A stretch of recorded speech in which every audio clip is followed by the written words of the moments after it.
Good evening, everyone, and welcome to episode 41 of Malt and Magic, the Forgotten Kingdom of Nylin. We're going to get through this very quick this week because we have a battle to continue, a battle of the ages, almost. Two champions going head to head.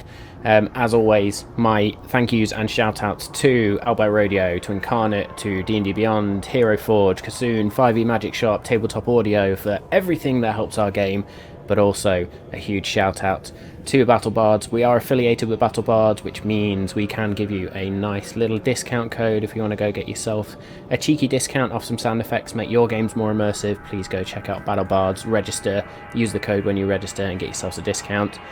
Go check out the website. We are on the web now, just maltandmagic.co.uk.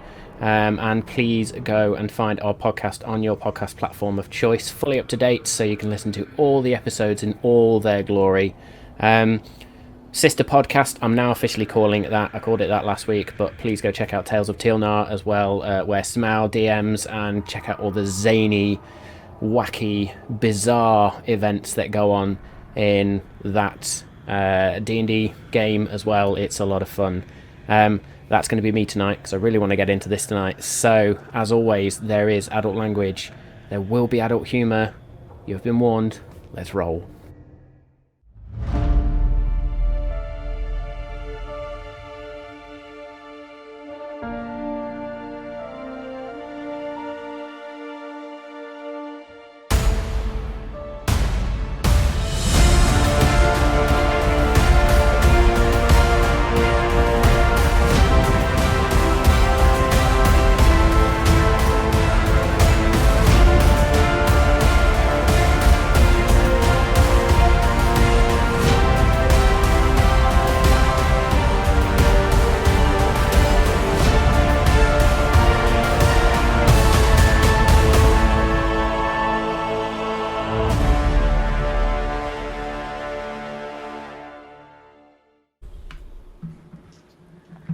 Heyo.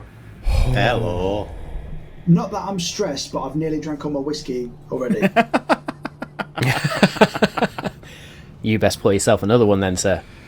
I like to think that's how Anders doing at the stands. Just drinking. Yeah, just literally like... No, the thing is, he can't see nothing, can he? All he can see is a wall of ice. As far as he knows, Dargon's kicking ass inside a big... I think you could probably guess it wasn't going well for Dargon to begin with. Although you may now be going, what was that? Oh, I was having chicken wings. Yes, Ander has spent the whole fight just waiting for you to win, just at the buffet, just eating stuff. Before we get to that, let's go down the lineup. So I, as always, am Matt, the Dungeon Master. I play all the NPCs and also the sidekick character of Bothrid. Hello, I am Danny, who, like Ander, is lovably oblivious most of the time. I'm Simao and I play Kirik, the cleric / fighter, trying to keep Dargon in this as much as possible.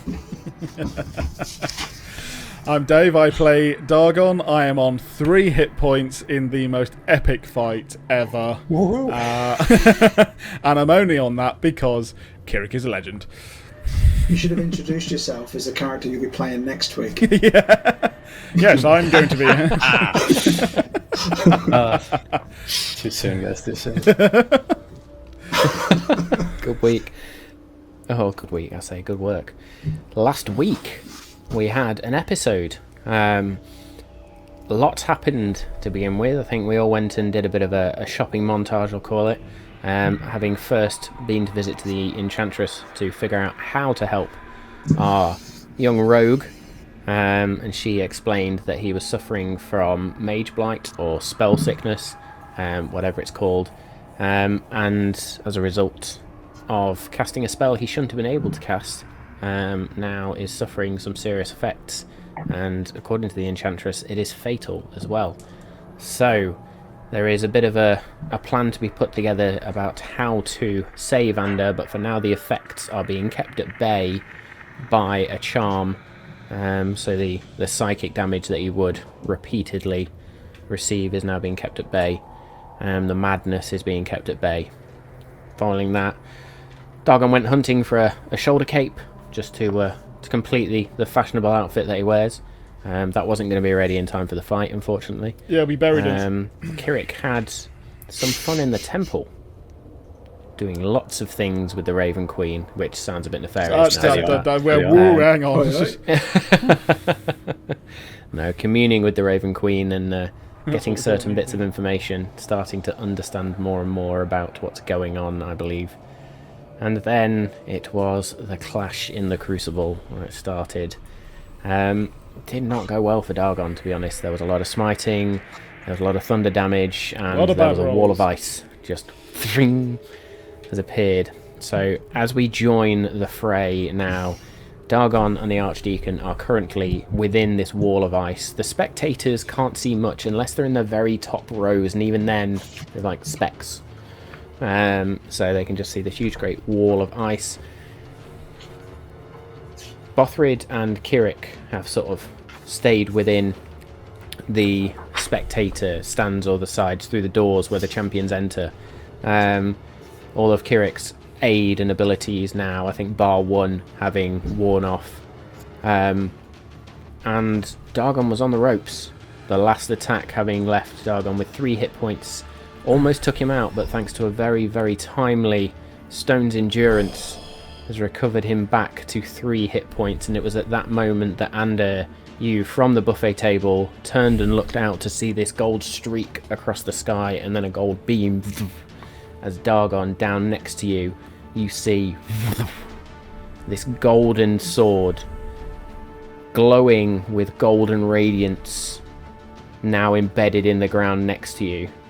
And it catches the Archdeacon by surprise and sort of knocks him off a step.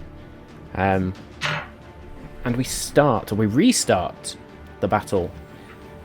In initiative order, Dargon, you are up first. What would you like to do? I will look over at the sword.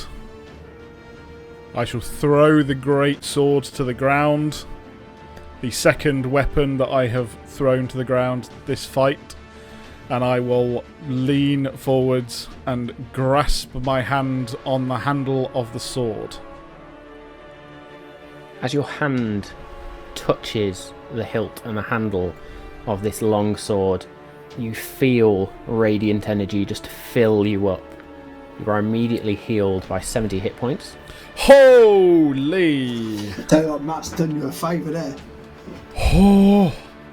You should have done Making it it interesting. Hang on a minute. And as you grasp the hilt, a familiar feeling fills your body. I am with you once more, Dargon. Good. Let's do this. Let's do this. So, as you draw the weapon from the ground, I suppose I should really add it into your inventory. So, somebody ad lib for a minute. So, from where I am in the, I'm assuming I'm in the royal box, or is it like, am I like at the cheap seats at WrestleMania, and the ring is like a small? Oh no, you're in like you're in the nice rich man's area where everybody's placing bets and sort of honoured guests are in there. So can I actually see? That's in your inventory now, Dave.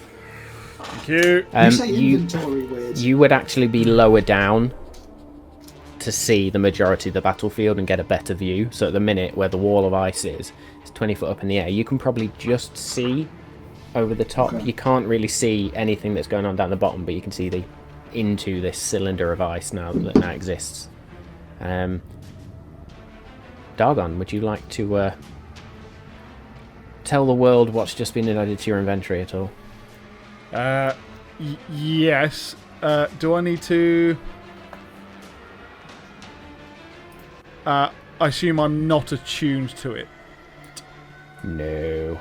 So that's fine. You bastard. That's fine. So just run away. That takes run time. Around the ring for an hour. Yeah. No, as I say, that's why I was assuming not.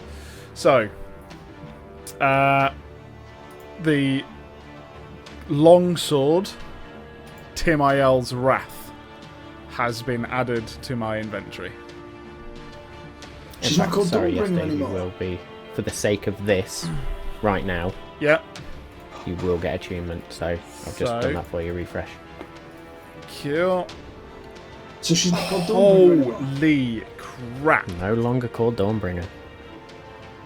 Has she ever got like plus 25 to hit now? Kinda. And like 4d12 damage. So, it's good to have you back. And I look at the Archdeacon with a wry smile on my face. A worthy fight. And I will hold Timiel's wrath two-handed. And I will roll to hit. So I need to get some dice out that I haven't had in a while. Oh. I may have done for other ones, but not used to it. D12s. Yeah, I'm not used to It's it. D12, No. isn't it? It's D... Right, roll to hit. So I'm going to do the first one with Booming Blade, if I may. Of course. That is unbelievable. That's a 30 to hit. Get in. That might Now just it's do the job. Fuck you, Deacon. So that's a bit of so thunder damage. 1 point of thunder damage. Nailed it. You And started so well with a 30 to hit. I did, didn't I? But 18 points of slashing damage. Yep. And roll for a second hit. For a... Oh, that was a terrible roll.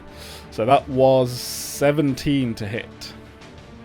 17 does not hit. That No. first one, as he's caught off guard, you just two-handed, now with this golden glow around Timiel's wrath, just slice across, and he's not expecting it. It catches him in the midriff, and then as you turn to swing again, he sort of collects himself, shakes his head, lifts up the shield, and catches it against the shield. And as the sword catches the shield, there is both a peal of thunder and this sound of almost like a bell.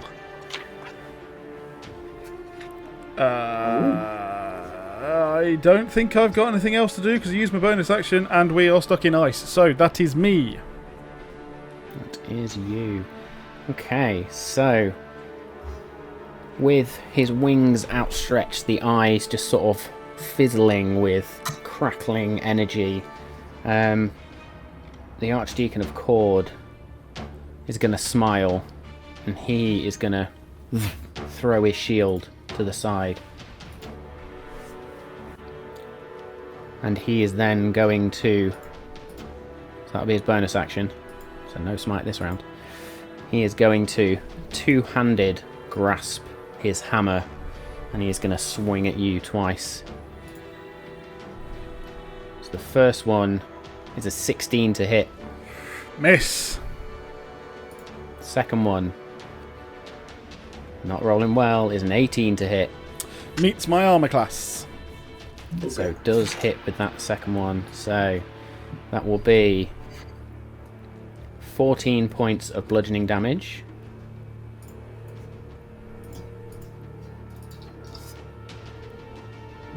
You're going to get 5 points of lightning damage. If I remember rightly. Did I do that right? Let's just make sure. Yes, I did. 14 points of slashing damage. 2d8 bludgeoning damage. Yeah. What was it 4 points So of what's it? 2d8 lightning damage. You're going to take an additional 8 points of radiant damage. And then 15 points of radiant damage on top of that. Fucking hell. And what was there was that thunder damage was 4 points, wasn't it? So lightning damage. Lightning damage, sorry. It's just. There's my game log.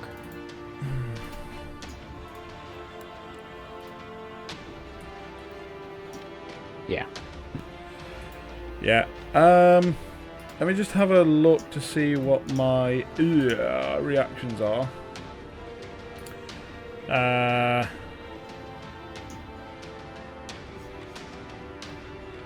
So it looks like the only thing I can do is absorb elements.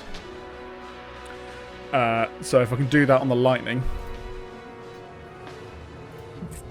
Absolutely.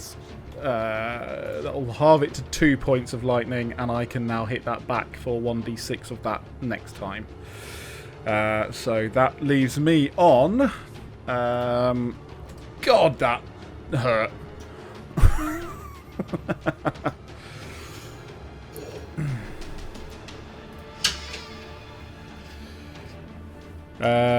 So with that, rinse and repeat. Okay. He didn't move then, did he? Nope. It's a good job Kirik stopped taking the damage, isn't it? Yeah, guys, what Just a bit. radiant damage did I just It was take? 15 8 plus plus 15. 8 radiant damage. Yeah. So that's 23. what? 23. Yeah. Yes. New little feature there, so that will be reduced down to Or are you resistant to it now? Resistant to radiant, alright.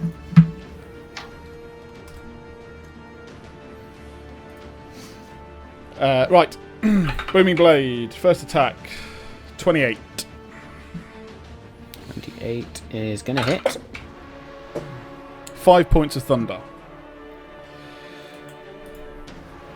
And 14 points of slashing.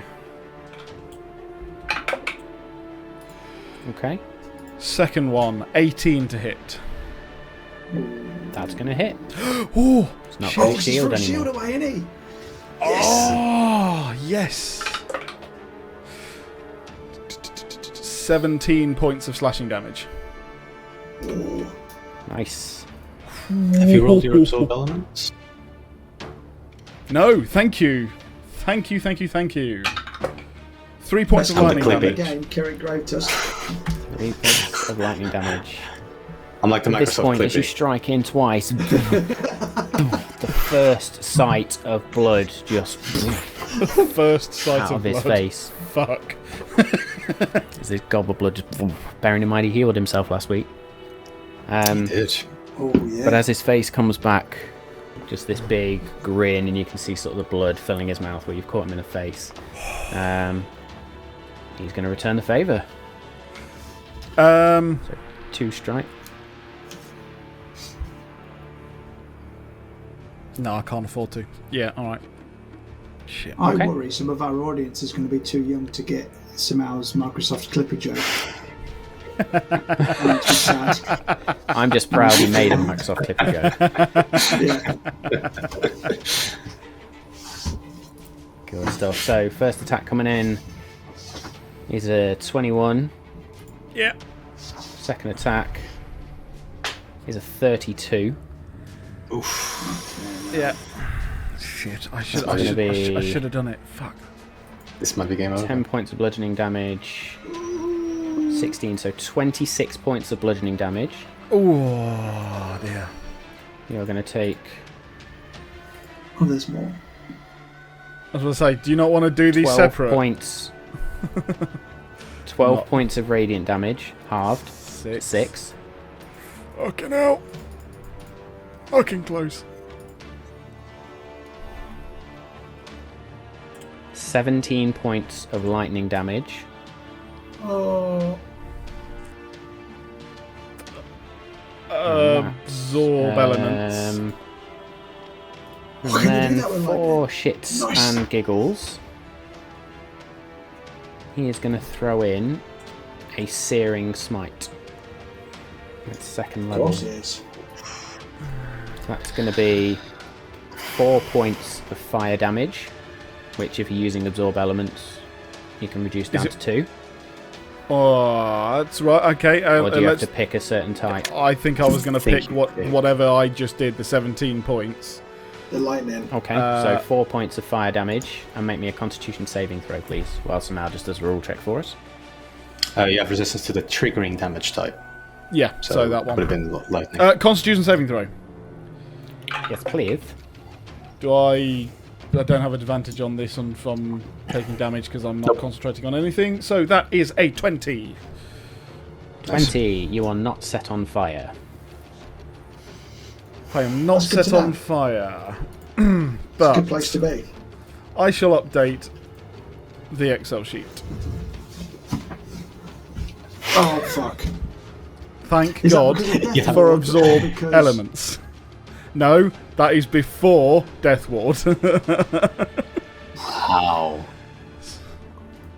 So with that smack, Your go, sir. Dargon spits blood out to the side a hell of a lot more than he did. Uses Dawnbringer to push himself up. And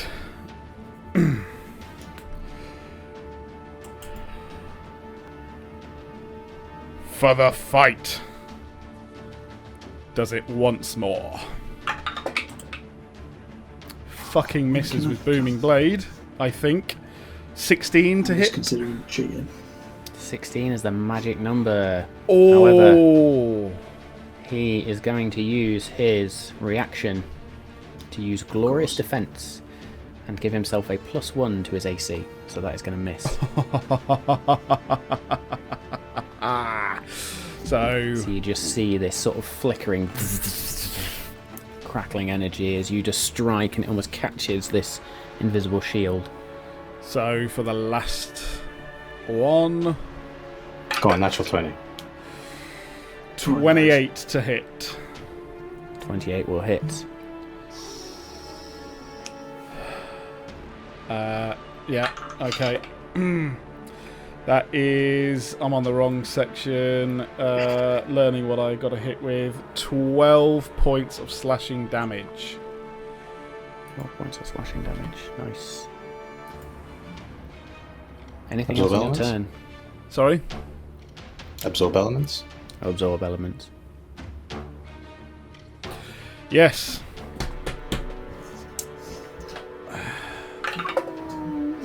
Another 3 points of whatever he hit me with. Was it lightning? Lightning. Lightning. Lightning damage. Oh, no. Got to remember having that D6 out. I mean, Points Anders of tempted to damage. cheat at this point, but I don't know how it's going to work. What would Ander like to do? Part of me, part of me is thinking Dargon wants an honourable fight, obviously, and I don't want to piss off the Archdeacon either, because Moonbright is an ally. But the second half of me wants to tie a superior healing potion to an arrow and fire it into the plane field for Dargon. Would you like to do that? Yes, I would. Okay. So Ander The just Archdeacon said bring quickly everything you sort got, and of technically Dargon brings me draws and Kieran back. with him, so roll me an attack, please.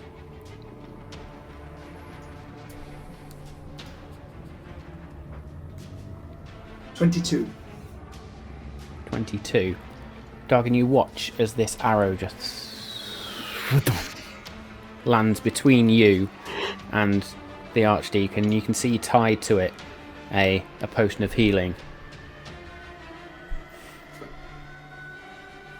The Archdeacon is just going to look down, grin, and he's just going to reach forward and smack you with an arm. And as he smacks you, I'm not ready for this to be finished yet. You are going to get 53 points Fucking of health moron. back. He's a sadistic bastard, really, isn't he? And the potion of superior healing is 8d4 plus 8 as well. Is it a whole action to drink it, though? That's a good point.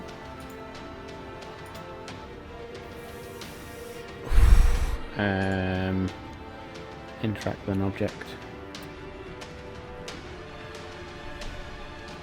I'm going to say I'll let it be a bonus action. Cool. Let's keep this interesting for the sake The of deacon today, let you do it. because it's The fun. deacon let you do it. So he's slapped this onto you and he says, "Let's see what your newfound powers will bring. And he just looks up to the sky, raises his hammer, and there's just this noise. Kirik, and make me a perception check, please. Kirik at disadvantage. 18. 18? 9.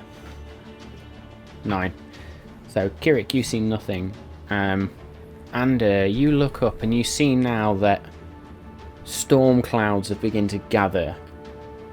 And they almost come halfway into the crucible in the sky. And then on the other side there is just this beaming sunlight.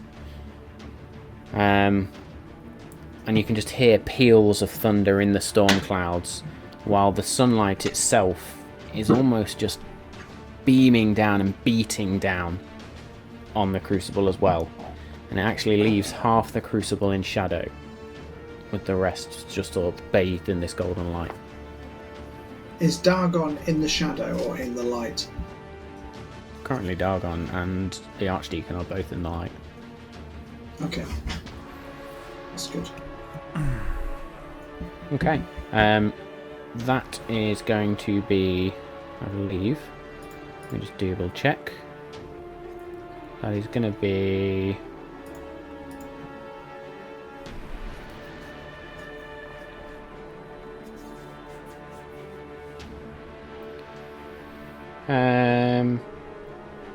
you also hear the Archdeacon mutter a word.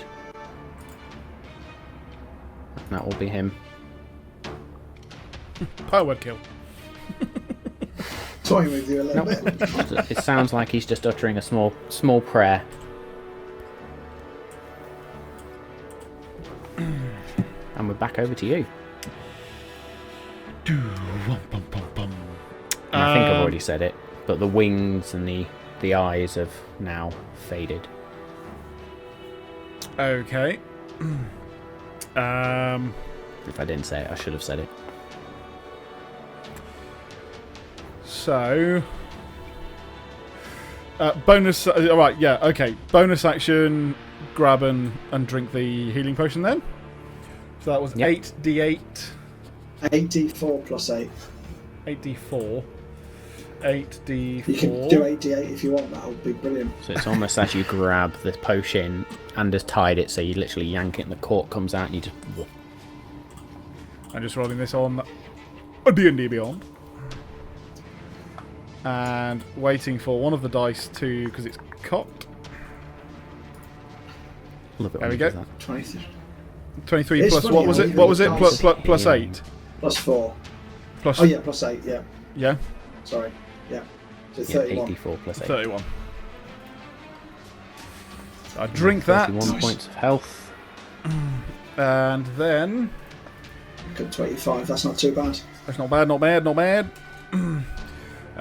So then I will not use my... Well, I've used my bonus action, so 2 standard attacks. I will roll them at the same time. No absorb elements on this one because he didn't hit me last time.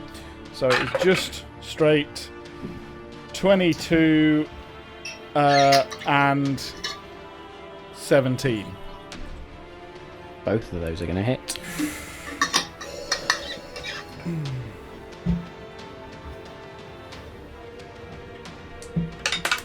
Yeah. Is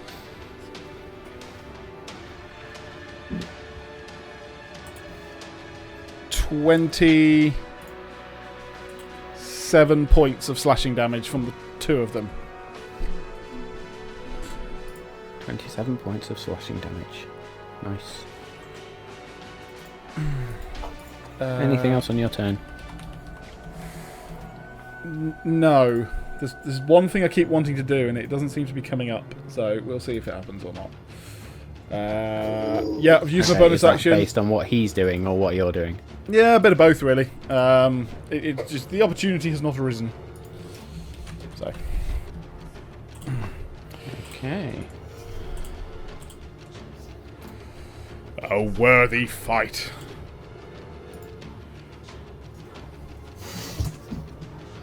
Dawnbringer, Doesn't I'm have glad more you're with So me. he's gonna- lifelines than anyone else. And as you speak to Dawnbringer, she says, I am Dawnbringer no more. Let us end this. And as you're speaking to her, just sort of in your mind, you get a sense of almost renewed confidence in Dawnbringer, where before there was a little bit of meekness to her behaviour. There is just a sense of pride, a sense of purpose that you feel. The Archdeacon is just going to smile once more, having taken those 2 strikes, and you can now see sort of bloody scratches across his arms and a huge great scratch across his midriff where Dawnbringer, Timiel's Wrath as it's called now, is cut straight across his midriff, and there's blood seeping out from beneath this chainmail armour that he wears. He is then just going to swing twice with his hammer for a 15 with the first one. Oh! Miss. And a 25 with the second. Yarp. Now, So that's going to be 15 points of bludgeoning damage.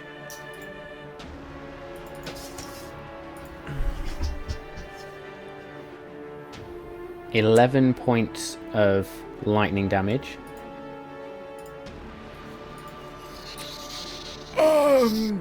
Gonna reaction 1 point of that. radiant damage. That stays 1. That will stay as 1. I will reaction absorb elements of the lightning. Apologies, what was that one again? 11. So it was 11. So that'll be That's reduced down to 6.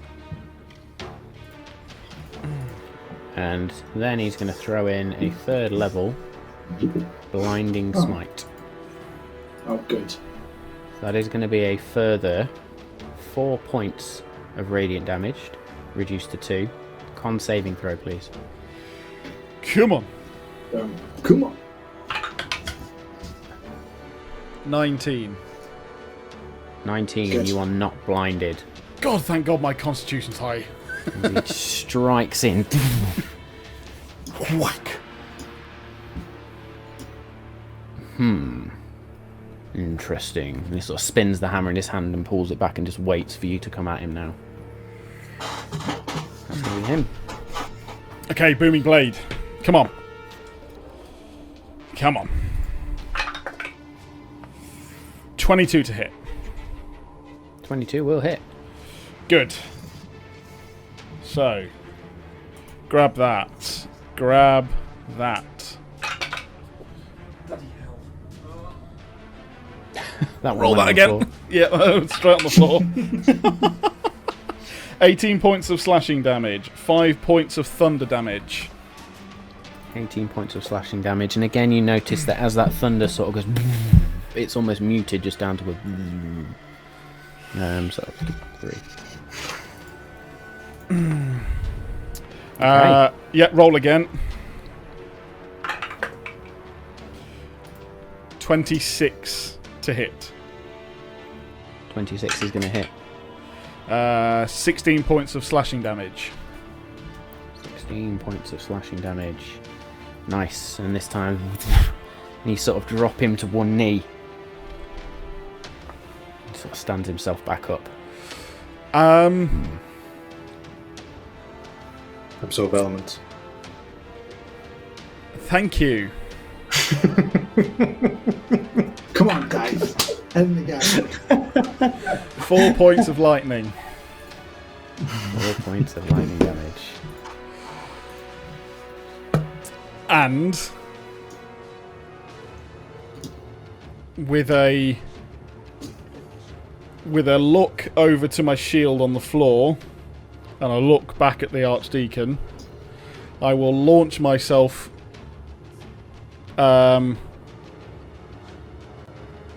so diagonally 5 feet up there to where my shield is. Okay, you're going to get an attack of opportunity. Yeah. That's going to be a 21 to hit. Yeah. 16 points of bludgeoning damage. Yeah. 14 points of lightning damage. Right, is Absorb Element still going or 7 not? points. 7. No, this is on your turn. Absorb Elements is a reaction. You've already used that. When so does you my could use reaction it again if you wanted to. Yeah. And that was an additional 7 points of Radiant reduced to 4. And what was that lightning? 14. So down to 7. And my spells. So that will be. Yeah, that's fine. So I'm on that. Okay. Yeah. Having dropped to one knee, he's going to stand. He's going to walk 5 feet forward. And take 2d8 damage. Take 2d8 damage. That's what I've been waiting for. It's the most miserable I could have rolled. It's 4 points of no, 4 thankfully. points of thunder damage. As this rings out and he sort of shakes slightly. You said how much? Sorry, 4? Yeah, just 4. That could have been so much better. But I wanted to try it. And he just looks at you. Well, 2 can play at that game. And he is going to lift his hammer up, true Thor style, and you just hear this sound of thunder. And he's going to then smack it into the floor. And he is going to use his core devotee feat. And he's going to cast a 5th level thunder wave. Oh, for fuck's sake. Now remind me of the HP of the shield, the ice wall. Yes, it is. It's more of. Hang on. It's got an AC of 12 and it's got 30 hit points per 10-foot section. Okay. Per 10-foot section. Sorry. Per 10 foot. Well, it's only 10 foot. So yeah, that's fine. Yeah, well, no, it's wider than that, isn't it? Yeah. So that 10-foot cube, when I can remember how to draw. So that is going to come out that way. So that's going to go from there. Is it 10 foot? It's 15 foot. 15 foot. Yeah. So ignore me. That'll be a slightly bit bigger. That will come out to there. So make me a Constitution saving throw, please. Balls.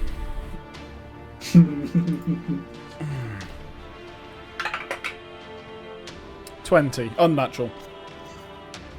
Nice. So behind you, a 10-foot wide area of this wall of ice just gets blasted out as you sort of last minute hunker down behind your shield. You are going to take maths. No, that's wrong. 18 As long as it's lower, points. you should do it wrong. Is that halved? Of As in, thunder. that's what. Yeah, 18 points of thunder damage. That's half. So it was 35. Yeah. Yeah, 36 halved is 18. Cool. And now part of the ice wall is gone behind you. So Dargon's ears are bleeding, but thunder damage is not something he's not used to. He's very used to it. So I'm going to leave that yellow square up just to show you where the wall is broken. Magic. Literally. And as that happens, there is a cheer from the crowd as people can now see Dargon. And they can see the Archdeacon. Is it a bonus action to pick up the shield or in a full action? He's probably got other shit to do. Bonus action. Okay. So I'll wait for my turn. It's not like you're taking it out and you're literally sort of rolling to pick it up. Yeah. Is that his turn? Just checking.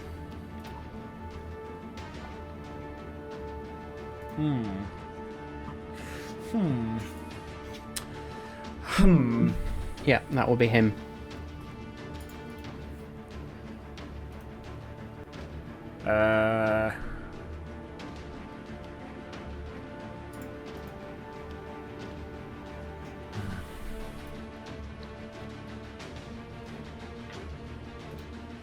Come on, Dargon. Yeah, sorry, I was just trying to work something out.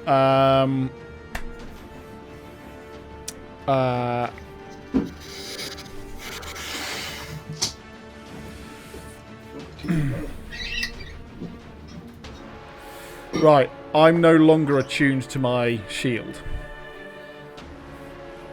that what you Because you took off? loved it. Because I dropped it. Because I got rid of it. So that's the only one that I can't suddenly go, it was the Warhammer.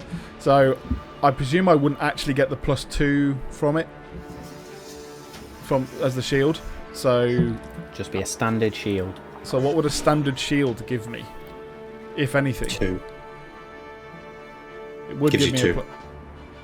Okay. Gives you 2. Okay, so it'd just be more the fact that I wouldn't have any of the other benefits that come with this shield. Yeah, sorry. So I think that's your shield of the even rune, isn't it? Yeah. So I'm like, if I pick it up, am I gonna get +2 but not be able to do It's a anything normal else it can do? shield, but Yeah. yeah, it's just a normal shield with some magical properties, as opposed to being like a shield plus something. Okay, cool. That's what I was trying to work out, and I was reading through it. So yeah, I am going to pick it up as a bonus action. Yep. And so add that, and then therefore I can't do. Well, I could do booming blade, but I'm just going to go straight to attacks. So 2 attacks, normal. That's sorry. That will also be single-handed then. So with Yes. Timiel's Wrath. So we have a 24 and a 25 to hit. Both of those are going to hit. So, come on, D8s. Be kind to me. Yeah. 16 points on one, and 11 points on the other. So 27 points total. Nice. You just sort of cut into him again, and he looks at you. It has been a good fight, but enough of this now.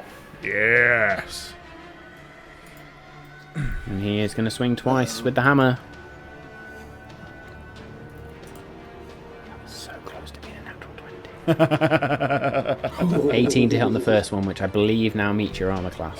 No, it does not. It met my armor class before. I am now at 20. Yes, it did. And the second one, Fucking glad I picked that Second one's shield gonna up now. so that's 31 to hit. Yeah. So that's going to be 17 points of bludgeoning damage. Okay, yeah, so yeah, go on. We'll do the rest. This all comes in one, so it is just literally, it comes in one, doesn't it? Yeah. Yeah, it's all coming in one attack. Yeah. That's 4 points of lightning damage. An extra 4 points of radiant damage, not that it would have mattered. He would have thrown a divine smite into that, but as he just smacks you, your head snaps backwards and you fall down, and that breath sort of goes. But then in that moment there is this spectral raven which appears out of nowhere, flies into you. Your eyes flash open once more. 1 hit point.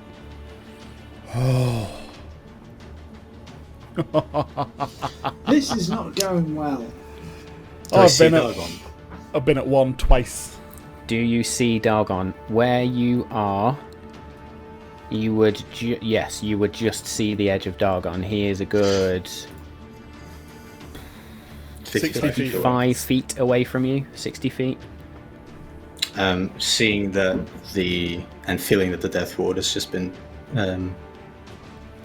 triggered, I would look towards him and cast Life Transference. Why? You go die. Nah, it's fine. Ooh, that's a pretty bad roll. I take 12 points of damage. You gain 24. What does that put you on 9? Yeah. Yeah. At what point can I First try and math. cast Hold Person on the Archdeacon? I'm actually on 11. I think you missed something. You I'm missed, like, a healing at some point. sure I did. I'm on 11. At what point do you think I should cast Hold Person on the Archdeacon? And Right properly now. change? Right now. I've thought of that. But that feels like too much I'm not- tampering. Yeah. I think Anders should be taking some psychic damage due to worrying that he's going to lose all his money. I might have to do a con save because I might throw up. That's me. Okay. So am I getting up from prone? Not that it matters. You will have to get up from prone. Yeah, okay. I get up from prone using half my movement. Feeling that, brush with death.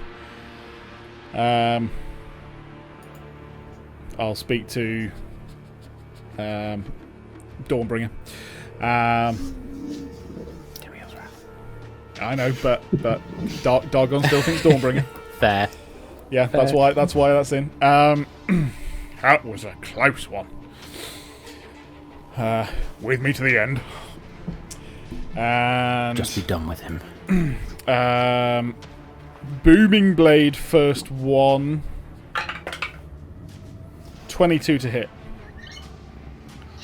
That'll hit. 14 points of slashing damage. And a whopping 2 points of thunder damage. Okay. Second attack, because I can do that now. Lol. Natural 1. There we go. That's Natural 1. That's what happens there. Yep. Okay, so you do manage to catch it once, and that sort of energy just shimmers around him, and he just sort of grins through it. To the end, then. Yes. Just going to strike in twice. First one to 22. Yeah. For fuck's sake. Roll that Second one to first. 25. Roll the first one. Roll the first one. 11 points of bludgeoning damage.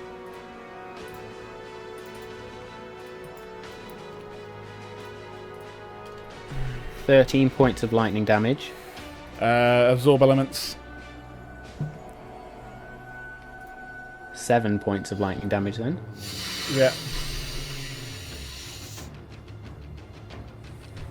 8 points of radiant damage, I am out. reduced to 4. No, I'm not out.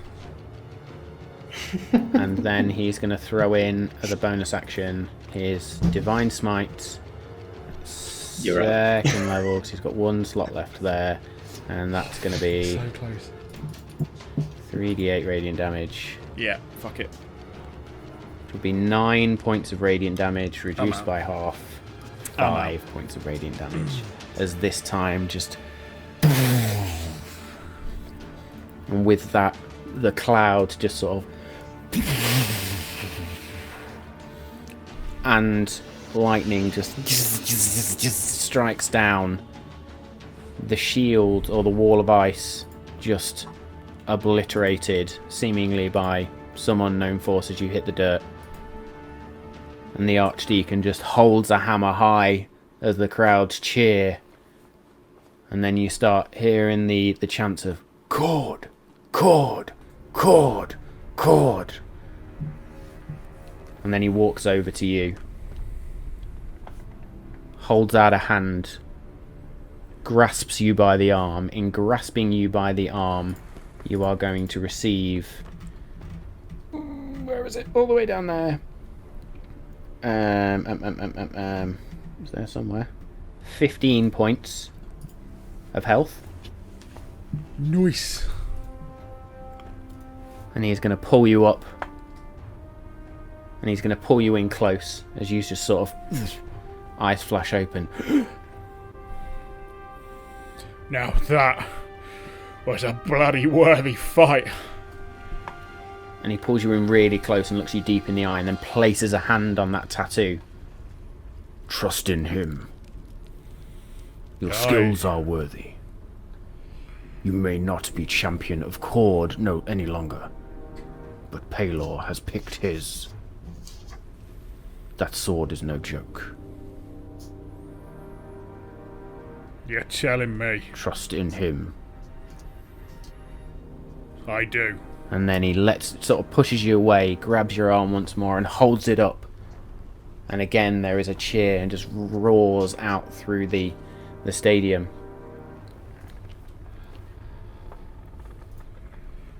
Meanwhile, in the roll box,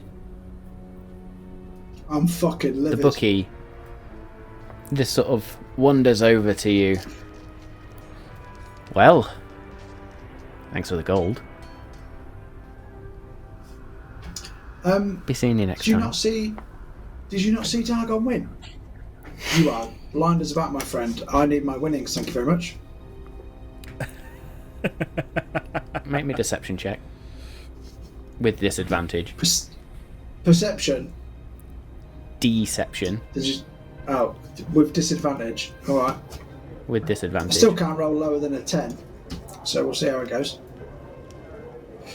26 was my lowest. He turns for a minute. What? No. And he turns, looks back down, and sees the Archdeacon holding Dargon's hand up, hammer in the other hand, and he turns to you and just, you out now. As two big, burly guards just sort of hoist you up by the shoulders and carry you out. Suggestion. Should have used suggestion.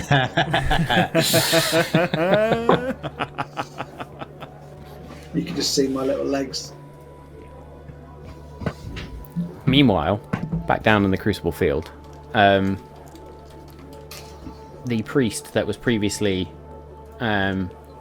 sort of welcomed you out and introed you, or sort of brought you out, Dargon, is now stood with Kirik and Bothrid. He turns to Kirik and just places a hand on you, and you recover all your hit points. Sweet. And then from the sides, just this swarm of priests come out and they sort of circle around both you, Dargon, and the Archdeacon, and they all place hands on you. All your hit points restored. Thanks very much. Only hit points, no spells. Yeah. Archdeacon, I have to say I've not been in a fight like that in a long time. I feel privileged to have been up against you. And with the godly power that you bring, I think that I hope I can count you as an ally in what we see ahead. What say you? Our two masters have long fought towards the same goals. Yes. It is agreeable. I'm very glad to hear it. The safety of Nylin, getting it back into where it should belong, and removing the evil and undead that claims this world and passes from all corners. It must end, and it must end soon. It's our goal. Indeed. If I might make one suggestion. Aye. Next time, lead with that. And he points to the sword. Now I've got her back, I will.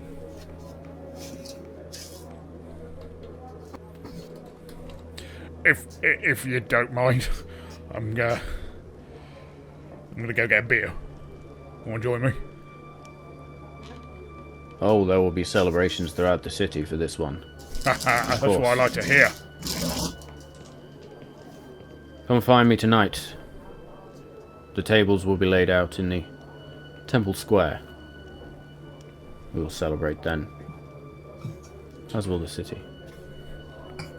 I will see you there. I'll collect my friends. I have to say, I wouldn't have done it without them. And I'm always glad they're with me. No, some very powerful allies you seem to have. Some very powerful Ravens ones. as well. Yeah. Very interesting.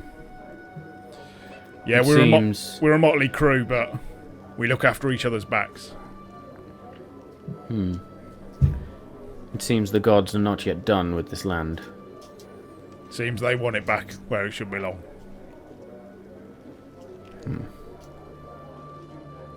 Or at least they don't want whatever is threatening it to continue. Yeah. Me neither. You don't know of her. Anyway, your exit is that way. I'll see you later. I clasp his hand once more. I bow. And he clasps yours, and as you both clasp hands again, this huge roar goes up from the crowd. Them enjoying not only the battle, but the sense of honour that has come with it, the mutual respect that you show to each other. And you begin to make your way back towards Kirik and Bothrid. Bothrid, whose eyes are wide, and he's just there sort of... Dargon, you okay? I mean, I thought I was bloody to hell then, but those priests are bloody brilliant. I can still feel it, though. I feel like I'm in it 17 times over by a boulder, so shall we get a drink?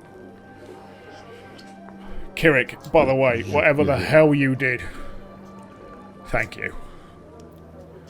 I wouldn't have done it without you. I'm amazed you're still here. You're still, looking all right. So I'm glad to see you are. Well, I'm tougher than I look. Yeah, didn't it? Yeah, look at you. You haven't taken a scratch. Lovely. And then Ander comes Dargon into hasn't got shot. a clue what Kirik just went through. I was going to say that at this point, these two burly individuals now come through carrying Ander and just sort of throw him down onto the floor. This one's with you. Ah, Ander, your usual entrance. This is your fault. You let down. Yeah, but it was a bloody good fight. Come on, it looked brilliant. I could have been the richest man in Moonbright if it weren't for you. Oh well, I'm so sorry. I mean, we could always have you. We could always have you play your instruments at the tavern where we go to drink. Yeah, maybe you'll get some coin there. Sorry, Kirik. Was that sarcasm? This feels like a first. Well, I've been spending way too much time with you two, so. I like this look on you. I'm going to have to call your bluff. I'm going to have to play the panflute like a madman now. Oh man. Alright. My lips are a little dry though. Dargon pulls out one of these special cigars from Ander and lights it. So, Timiel came through then? Yeah. Although she says she isn't called Dawnbringer anymore. What are you called No, then? I'm not.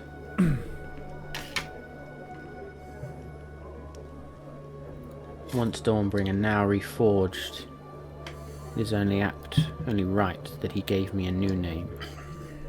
He wheeled me in his name, and so I am his wrath. You may call me Timiel's wrath. Timiel's Together. wrath, I say out loud. We're definitely sure it's the same sentient thing, though, right? Having been cursed by a sword before, I'm just making sure we're not going down any roads we can't come back from. The feeling when I picked up the sword was like grasping the forearm of an old friend. Yes, and I am sure. Forearm, you say? All right. I'll read between the lines. I get what you mean. You deviant. Well, it's a free country. Yeah, well,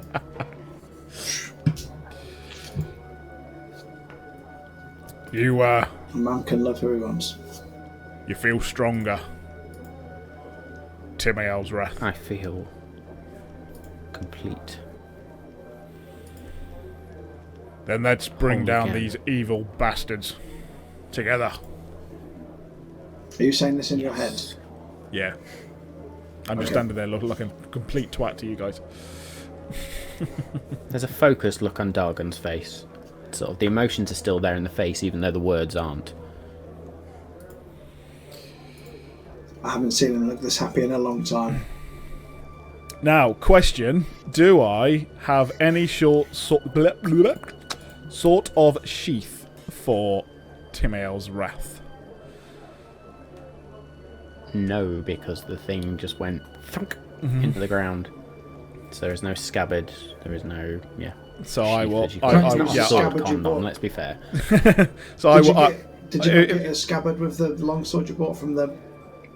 No, Longsmith, that was not longsmith. that was a great axe, and I already had my great sword. Oh, yeah. So I had that, which, by the way, I did pick up on the way out. So yeah, because I also had I'm going to say, by the way, that you collected all your crap as you were walking out. Yeah, okay, yeah. That's to say, I collected all that a lot. Yeah, you threw a lot of it away, to be fair. Yeah.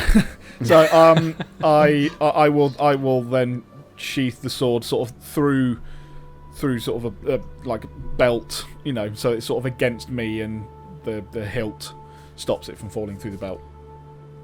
The belt that holds my my. Well, so what hand you axes. notice is as your hand comes off the hilt, the radiance that is providing just when it turns just to a normal golden blade. While you were holding it, it was shining out Yeah.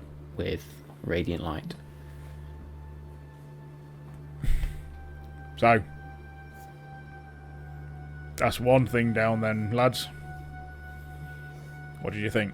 I'm also going to say that with that, now that you've placed Timiel's wrath to the side and no longer in your hand, the attunement is gone. Cool. Yeah.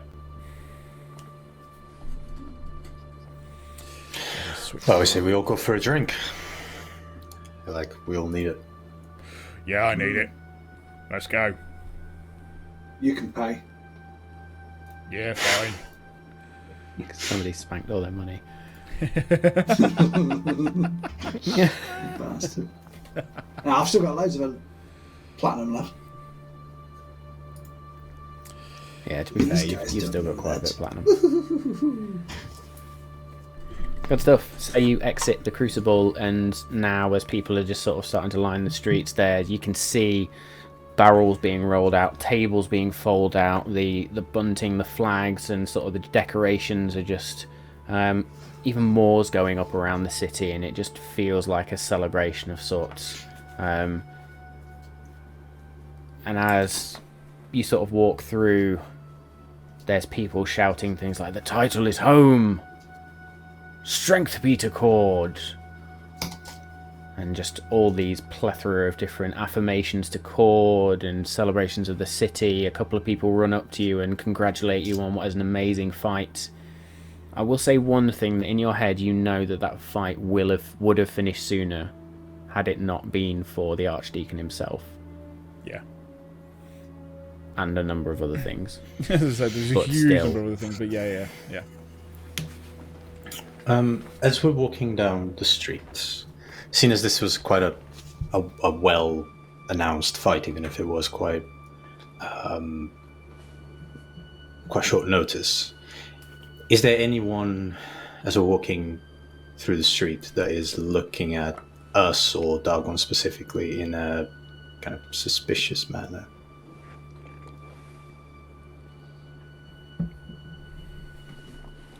Make me a perception check, please. 21. You notice a couple of individuals who sort of throw a few sideways glances towards your party. And there is a look of either suspicion or something on their faces. Certainly doesn't look all toward friendly. Okay. Well, but I also know that Anda had a little accident, so I'll keep that to myself, but keep going.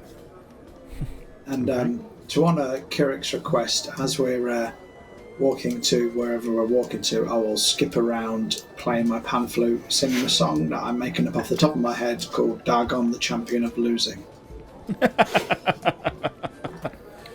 Roll me a performance check, please.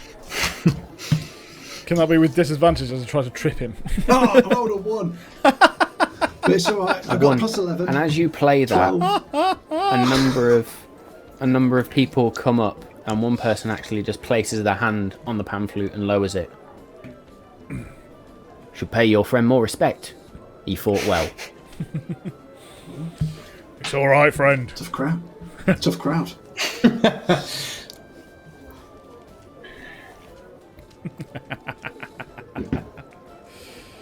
Didn't go down well as my last song. Okay.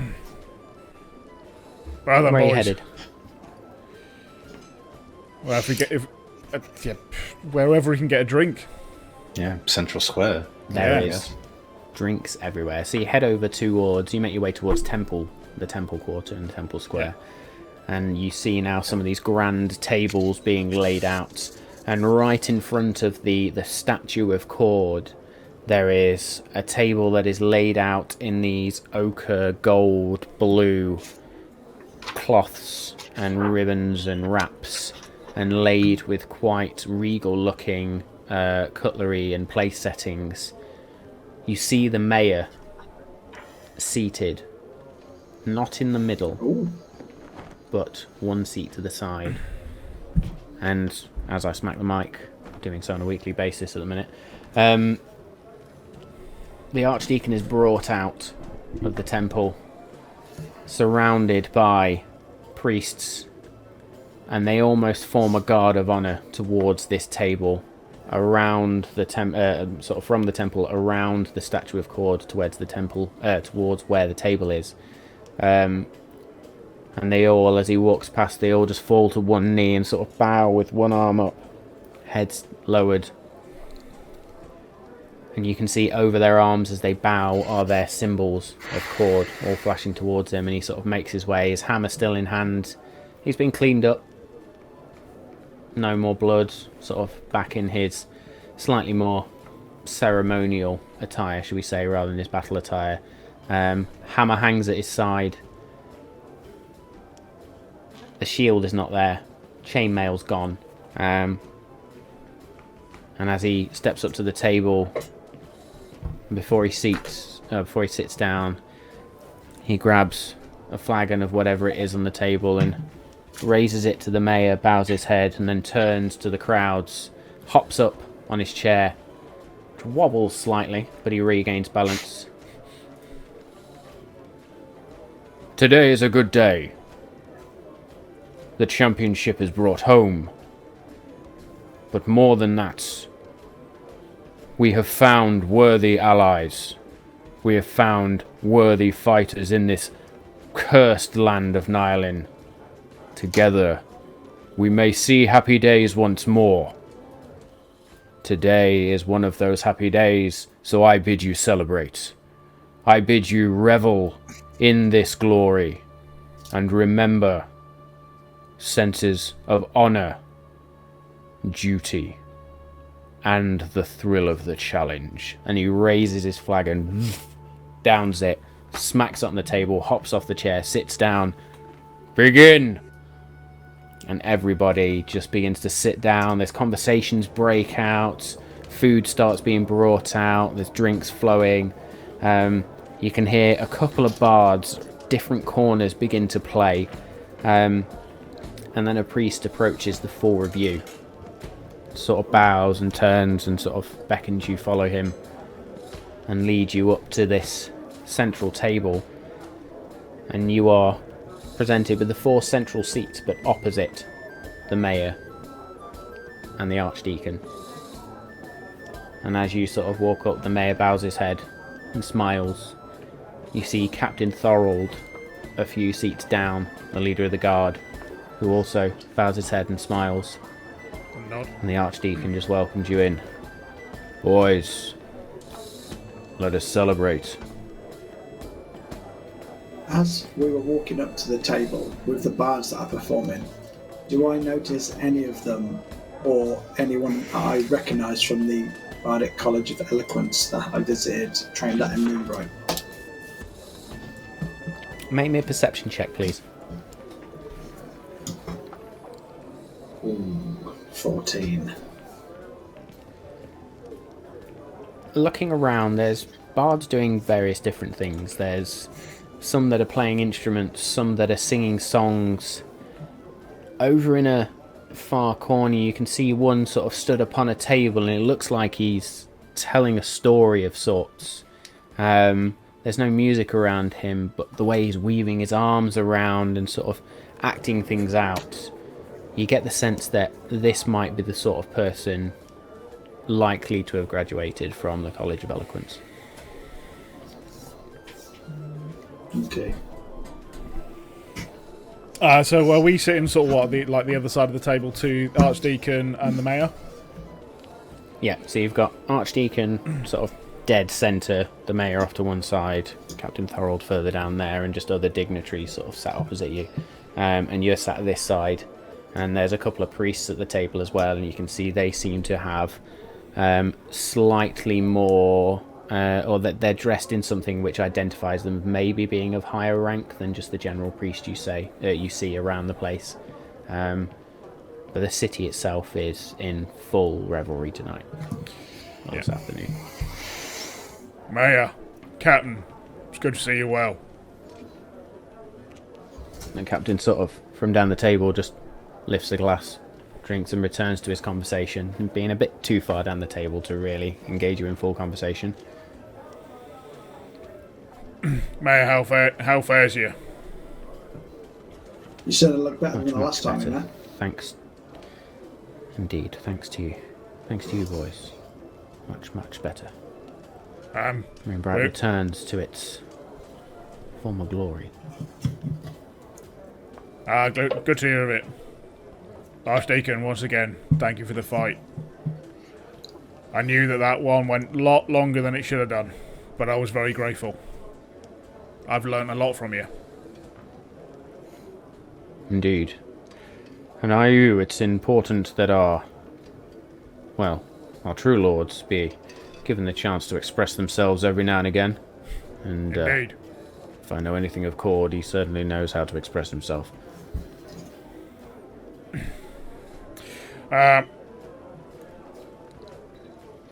Lads, I turn to these guys. Now the fight's over. Do we have any? What's our heading? Well, Safely. I spent the day at the temple, and yesterday at the temple, and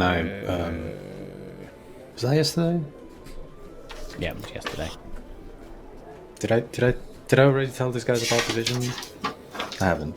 Don't know if you did or don't not. think you have. About legend lore and stuff. Cool.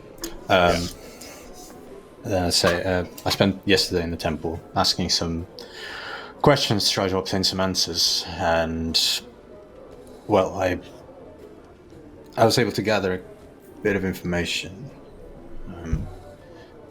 I wanted to check if your ailment and is something that I would be able to cure, but unfortunately it doesn't seem to be.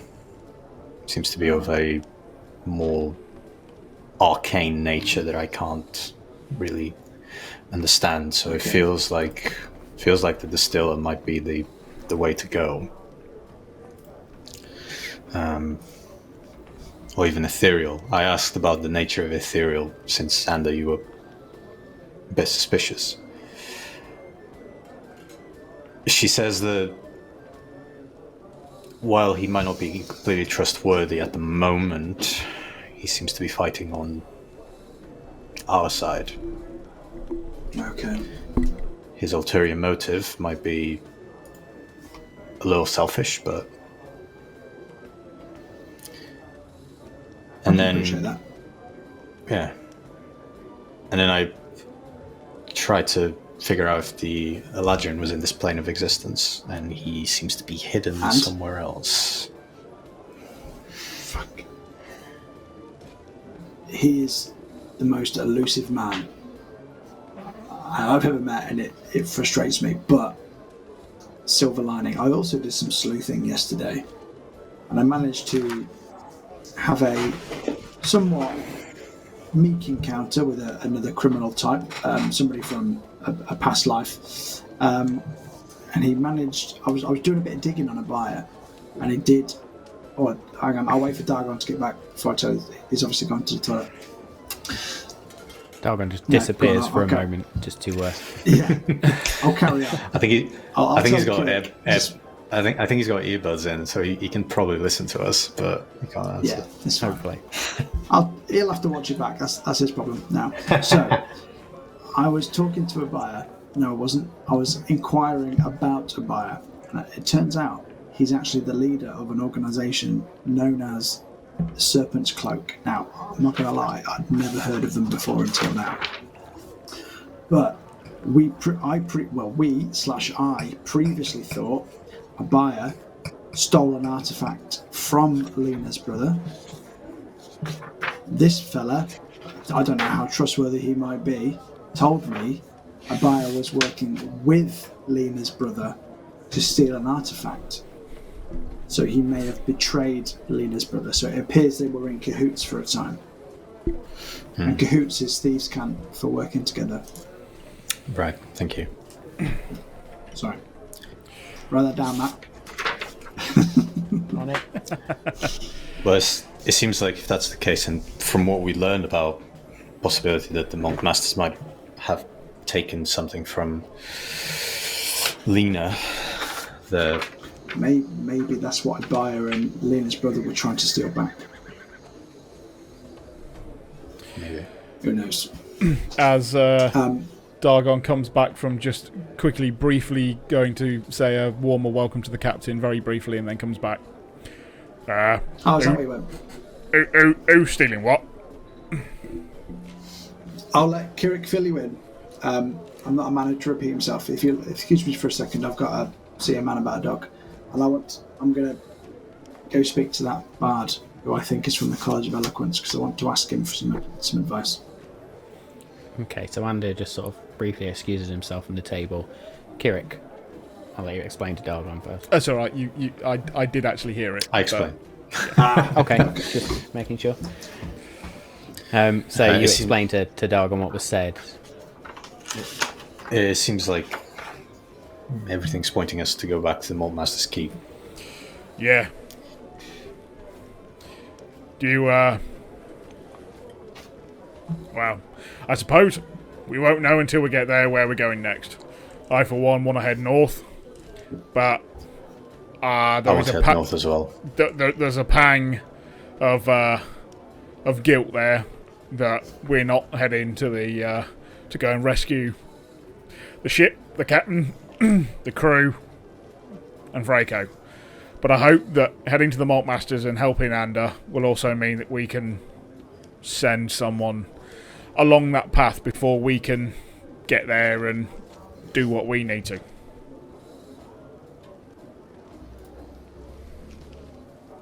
Wasn't Vraco a paladin or cleric of Cord? Was indeed. Right. Hang a boot. We could always ask the Archdeacon if he knows anything about Vraco. They might be busy mates. Yeah. Do you say this in Seems character? Yeah. Hang on. So Ander's not even there. He can't chip in with the conversation. I was going to say, Ander's not there. Shit. Bugger me, I'd sort of forgotten he was just a friend.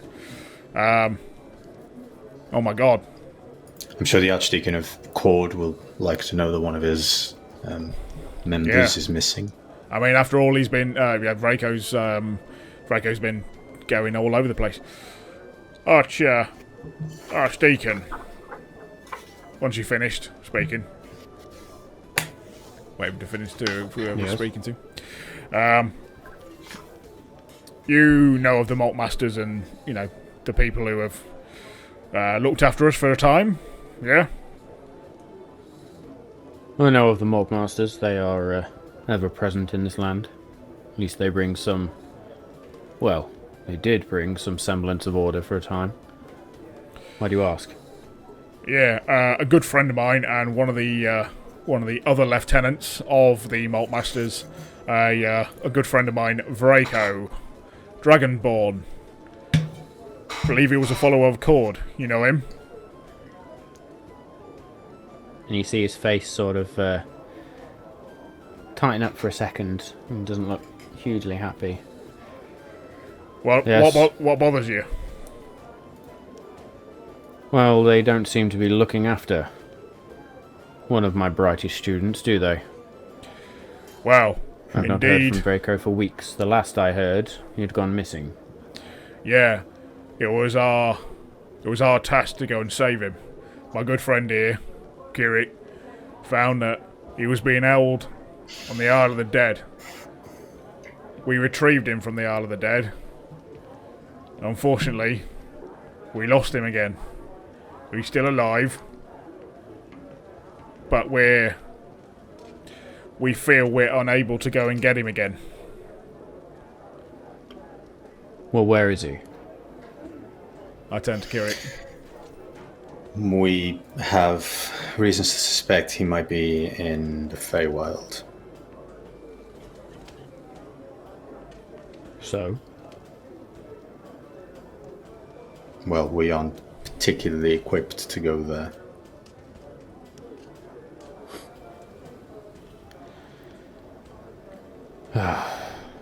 We fear we'd meet our ruin there. And I hate to leave a good friend in danger, but it's no good us being dead. Now, if you say that we'd make it, I'll go right now.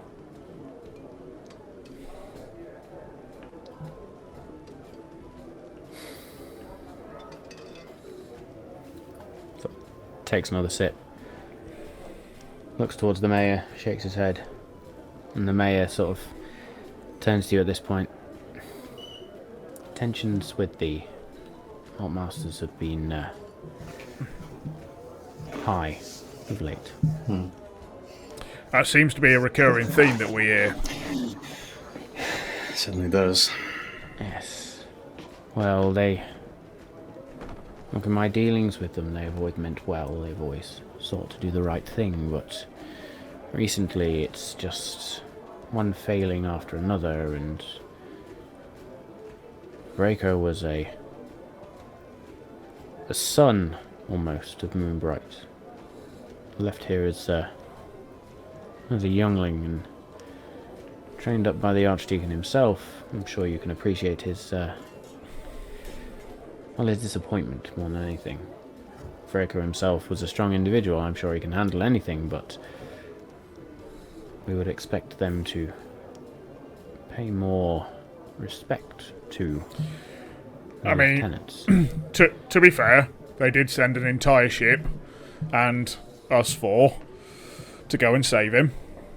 All of us to go and save one person. It unfortunately seems that the magic that this realm is trapped by got us on the way home. And to no fault of anyone's, we were separated from them and are unable to help them. We are also here in Nylin tasked to find further information and take it back against the evil that is here. So we feel torn as to helping our friends but being delayed to help anything further. You can understand our frustration, I'm sure.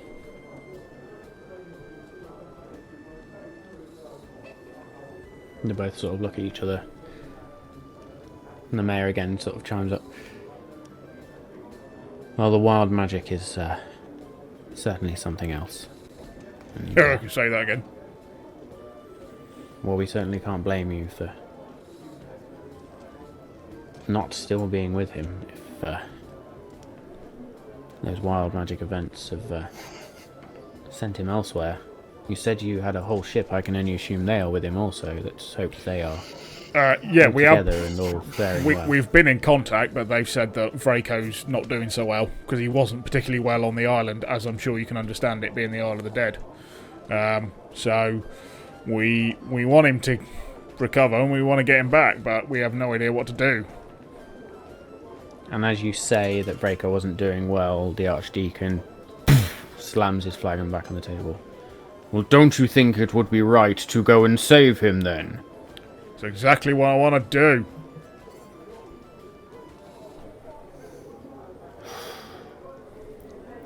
Today was meant to be a happy day.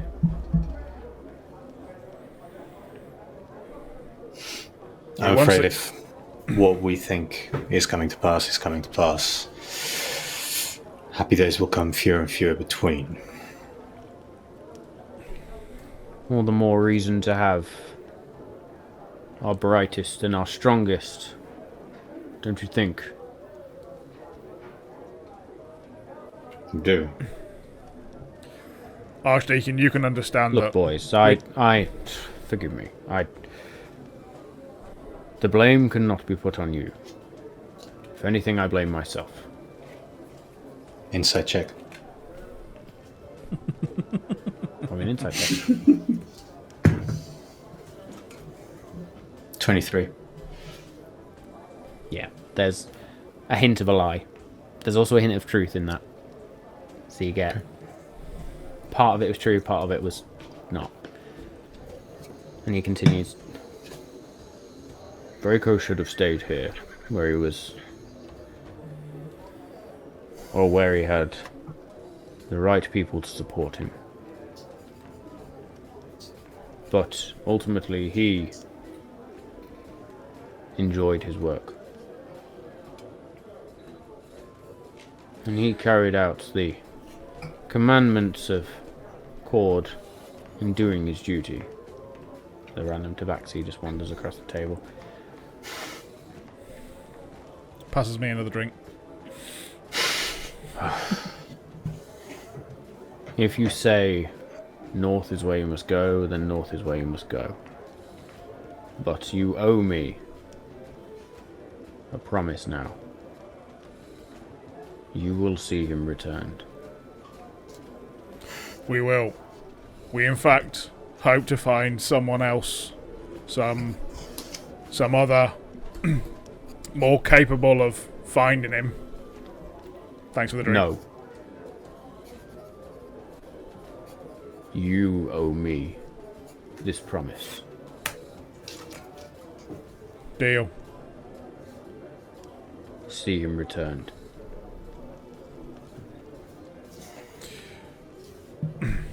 I fear I may, or Kirika, I know that you and Ando may disagree with me here, but I return to think that recovering them is the choice we should make first. And also, I feel that Anda can be fixed there. I understand both of your worry that it may be his ruin.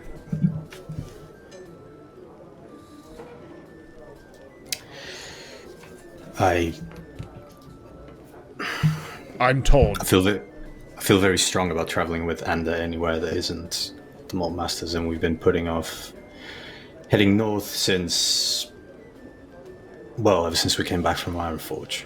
Yeah. Then we need to be in touch with Captain Swift and try and get them safe and him healed as much as we can. A stopgap till we can get to him. Can do that. I have a nagging doubt that heading north means we don't find Reiko. If the party thinks that we should go north, I will quell that and hope that I am wrong. Sometimes sacrifices need to be made, Dargon, to keep the balance.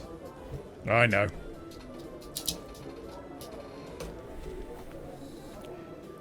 as this conversation is going on, Ander, you sort of make your way through the tables towards this figure who is sort of stood upon one of the tables and is still gesticulating quite extravagantly. Make me a perception check as you do, please. There you are. Perception. 14. Okay, you continue to move towards this figure, and as you do, you get to within about 20 feet of him, and you feel something sharp and pointy pressed in against your back. Oh, good. And then a voice says, "Time for you to come with us, sonny boy. Don't do anything stupid."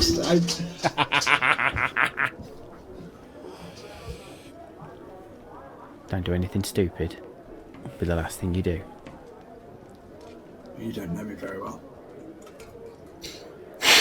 Well, That's true. I know you skipped away last time. Now move.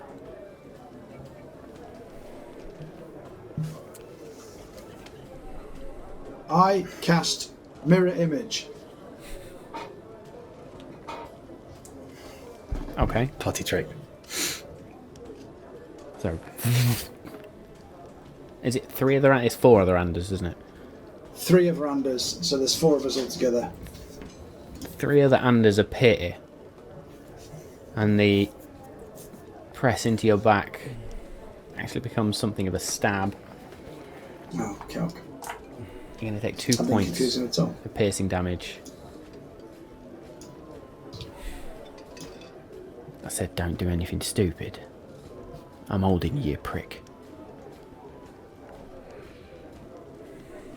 How do you know these 3 won't rumble you? They're under my control. You're outnumbered. And at this point, with the mirror image, all 3 other Anders are doing the exact same thing and moving, and it draws the attention of the crowd, and they're all sort of like, Does it And capture with- us, or are I'll they start too doing far this. away? Look, and they're all the Anders are pointing at this guy. so actually all the Anders are pointing behind them. Oh, fuck. His Did they main not throw Ander it? sort of points behind him, but the crowd are all now sort of, what the fuck is going on? And the point sort of withdraws, and a voice behind you. This won't be the end of it. Watch your back. And it's gone. Do I see? Do I see where he slinked off to? Make me a perception check, please.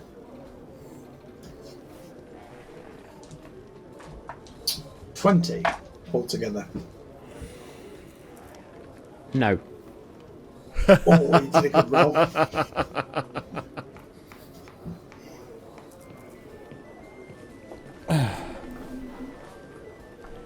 Oh fuck! I've got these buggers for like how long now? You can dispel it A any minute. time. Pretty sure you can No, I dispel can't. them. It just lasts for Yeah. a minute.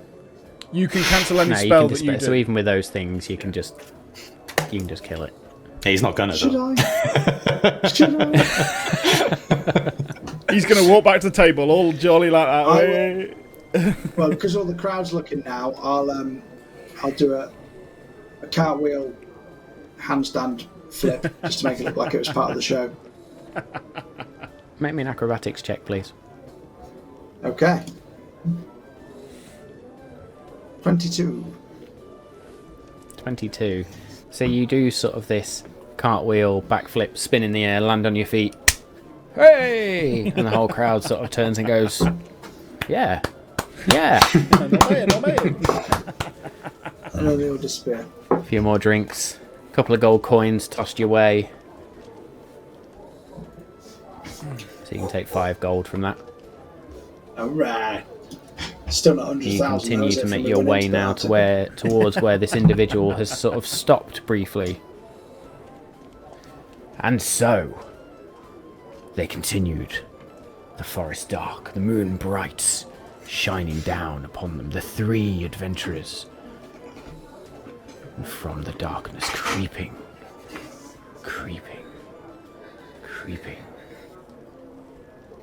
the old crone in the woods. Her footsteps silent. And you'll have to find me later to see the conclusion to that story. So, what do we say? 10 gold for the story? 10 gold? 10, 20! Thank you. And he starts collecting various bits of gold.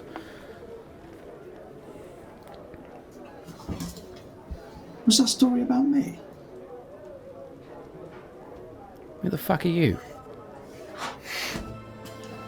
Oh, I'll take that as a no. Sorry, brother. We are of the same ilk, and I thought you might have recognised me as I appeared to be part of your story, but well, let's brush over that. I'm here for advice. Oh. Fine bard such as yourself. I'm hoping you could get word to Mistress Mandela for me. I'm hoping she may be able to help me with my blight. Quite literally. Blight, and he sort of takes a step back. Oh, don't worry, it's not sexually transmitted. It's called Mage Blight. I performed a spell I wasn't equipped / powerful enough to perform, and it has left me terminal. And I wait for the to be honest, to mate, I'm surprised you're not dead.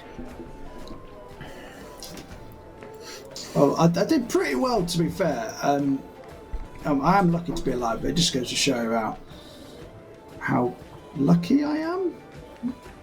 But I've just wondered whether the mistress would know of any other Bardic College or anybody else powerful enough to be able to help me and rid me of this literal blight. Mage Blight, you say?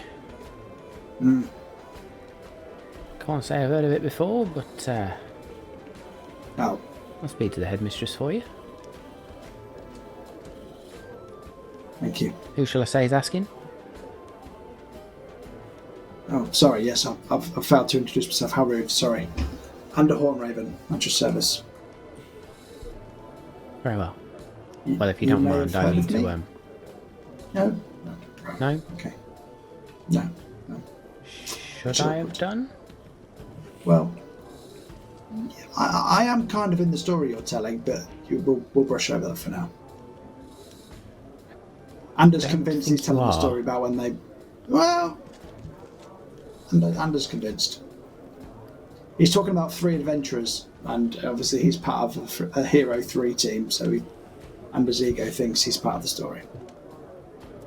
This story I'm telling is hundreds Often of doesn't years count. old. Hundreds For of those years of you old. listening, Kira held up a 4 Poor Bothrid. balls.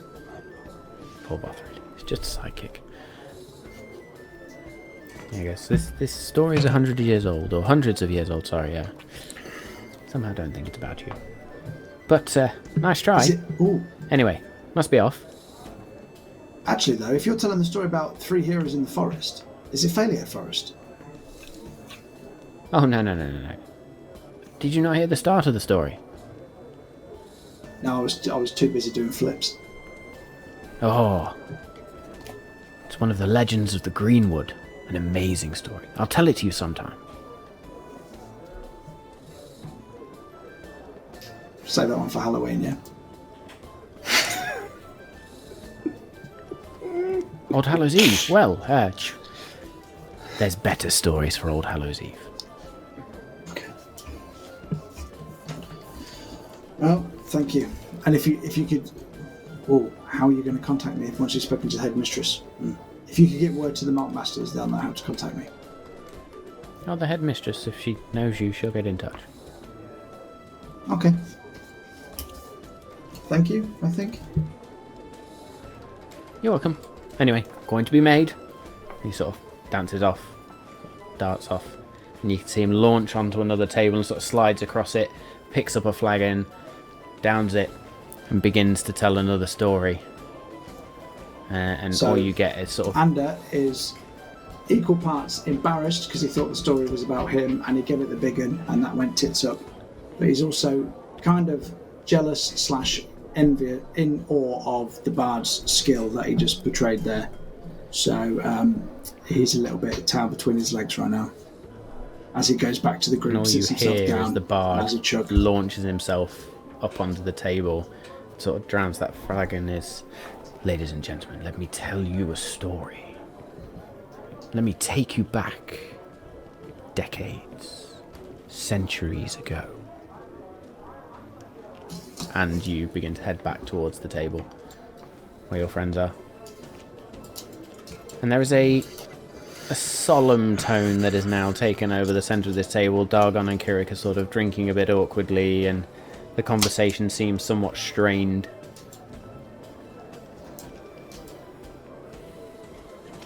To try and lift the mood, guys, I should probably just... It's probably about now the time to tell you I just nearly got kidnapped. Oh, great. Yeah. Yeah, what? Kidnapped? Yeah. So you know when I said I spoke to a shady fella about trying to find out about a buyer, and he told me about the serpent's cloak. Yeah. It may not have gone as well as I may have alluded to the first time we spoke. Shocker.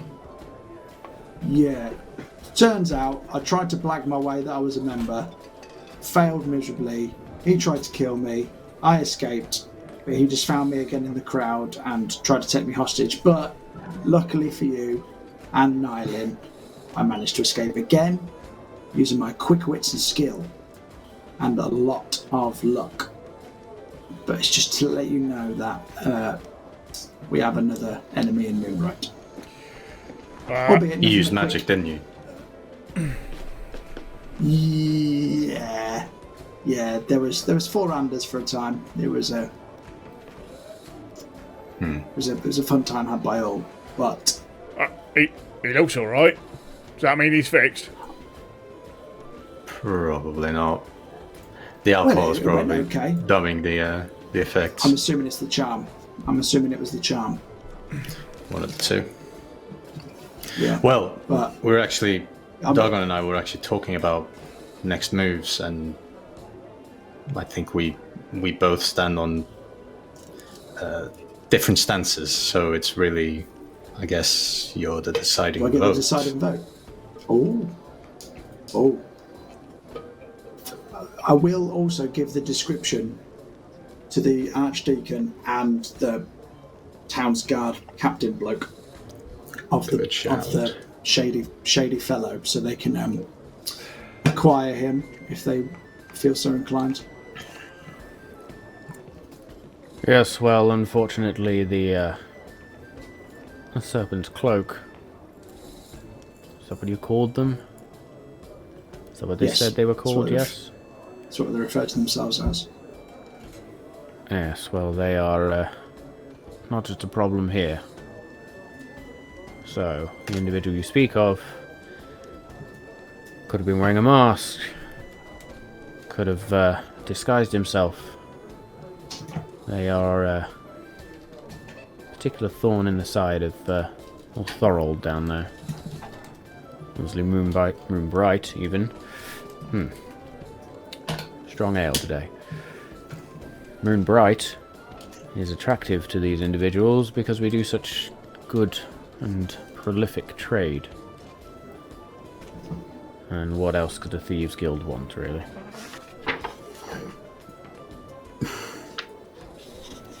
And he seems to have mellowed a little bit. He's been chugging ale like there's no tomorrow. Tell me, boys, do you know what the Serpent's Cloak comes from?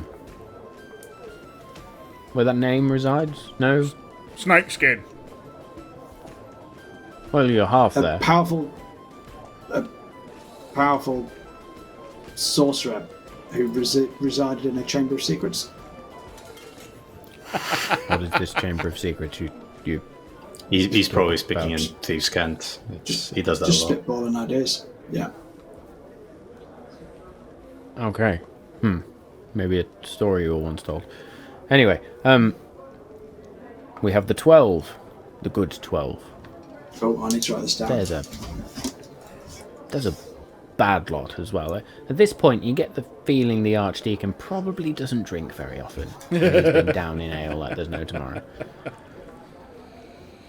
So there's a bad 12, and there's one called the Cloaked Serpent.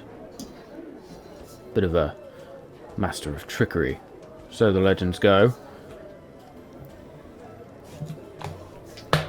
Goes by the name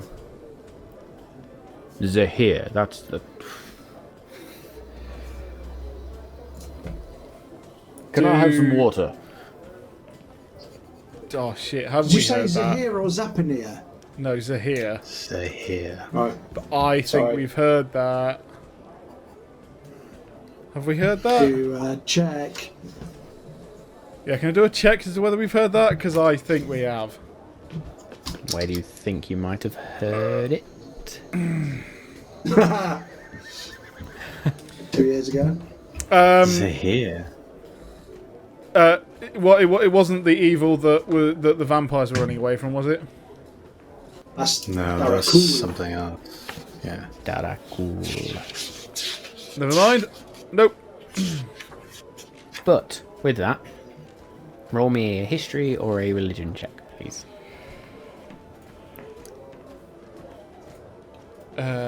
History or religion is going to be the same. 5. Can I You have do no those clue. well? Not a Yeah, if you want to. That was an unnatural 20. Nice. Unnatural 20. So, now the name is said to you, Kirik, you do recognise that particular name, and you now remember the description as the Cloaked Serpent. You know that Zahir is very much an evil god that deals in poisons, thievery, assassinations, and generally darkness. You know that serpents are very much associated with him, and any snake-like humanoids tend to worship him over any other deities, and they will, or were known to in the past, and from other lands you've visited, drag people into temples of Zahir, sometimes screaming as offerings and sacrifice. You also know that a lot of the followers of Zahir were wiped out historically, and it's rare to now hear the name or hear of anybody worshipping that particular god.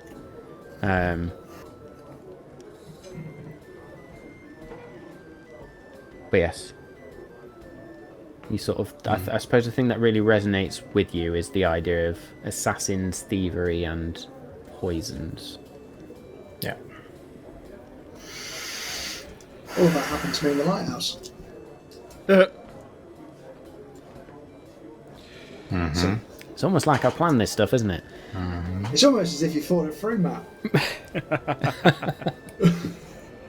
So,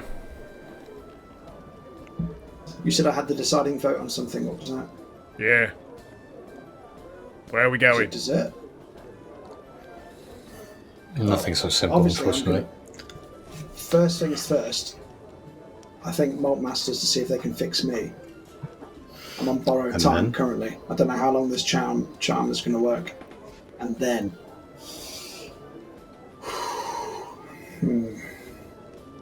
what are our options? North or Faliad Forest? I must admit, now you have Dawnbringer. Sorry, whatever it's called now. Timiel's Wrath. I do feel more confident about taking on Feywild or whatever lies in Faliad, and I honestly think my answer, I can't give it you now until we've been to the Malt Masters. If the Malt Masters can't fix me, we're going to have to go to Faliad to try and find wherever this Dryad's Grove is, because the spirit might be able to help me. That sounds like a course of action then. the distiller can fix me. North. Very well. For a long time, in days and weeks, we have a clear heading. Shall we go in the morrow? Or head out sooner? I'd quite like to rest, and I think you should do the same after today. Yeah. Pretty tapped. But happy to go in the morning. I would quite like to go to... What's her name? the shop. Enchantress. Yes. I didn't write her name down. Oh, great. I would like to go to the Enchantress. There we go. Just to see if do I know it's a she? Oh yeah, it was quite obviously it was a she. To know if she has any diamonds for the journey. Just in case.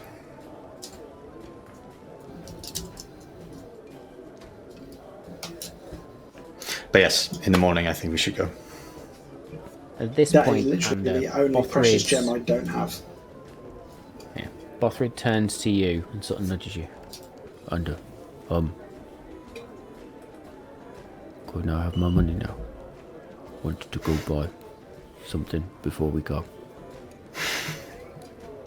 Yes, and I am now racked with guilt because I took all of his money. Bothridge's winnings would have been 3,550 gold. But what I will do, I will just give him double what he gave me.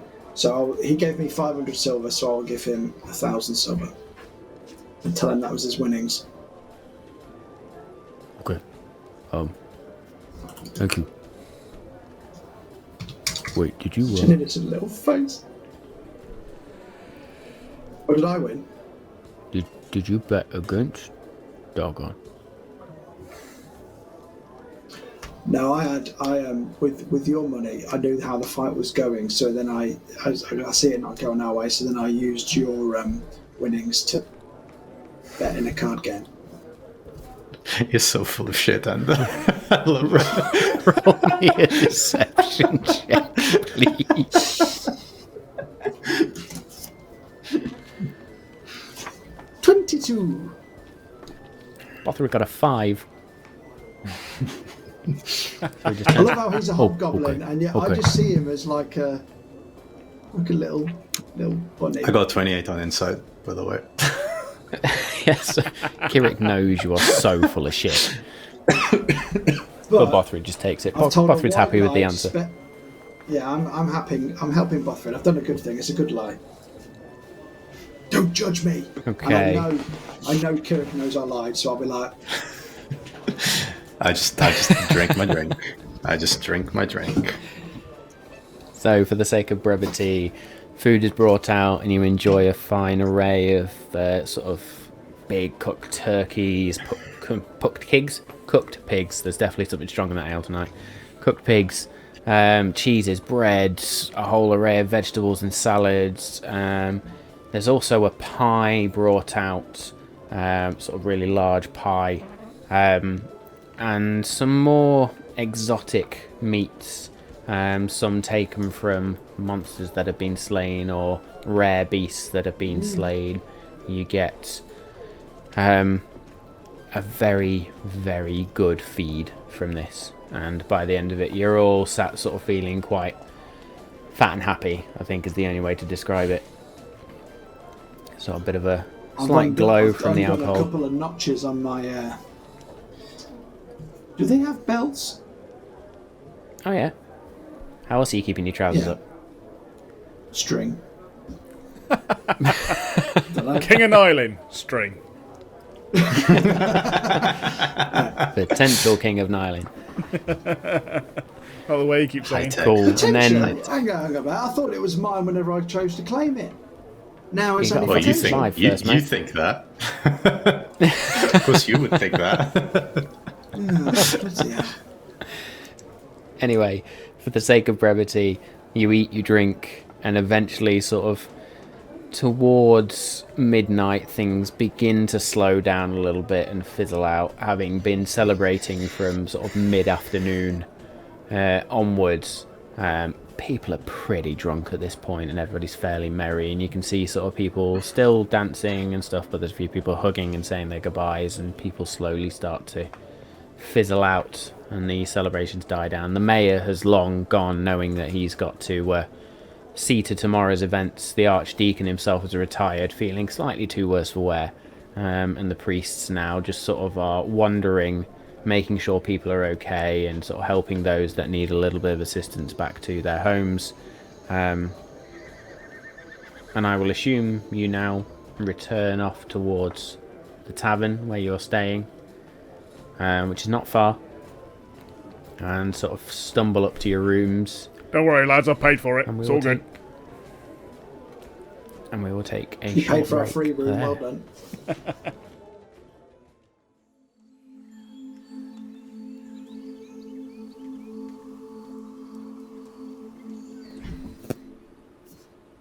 Welcome back. Hello.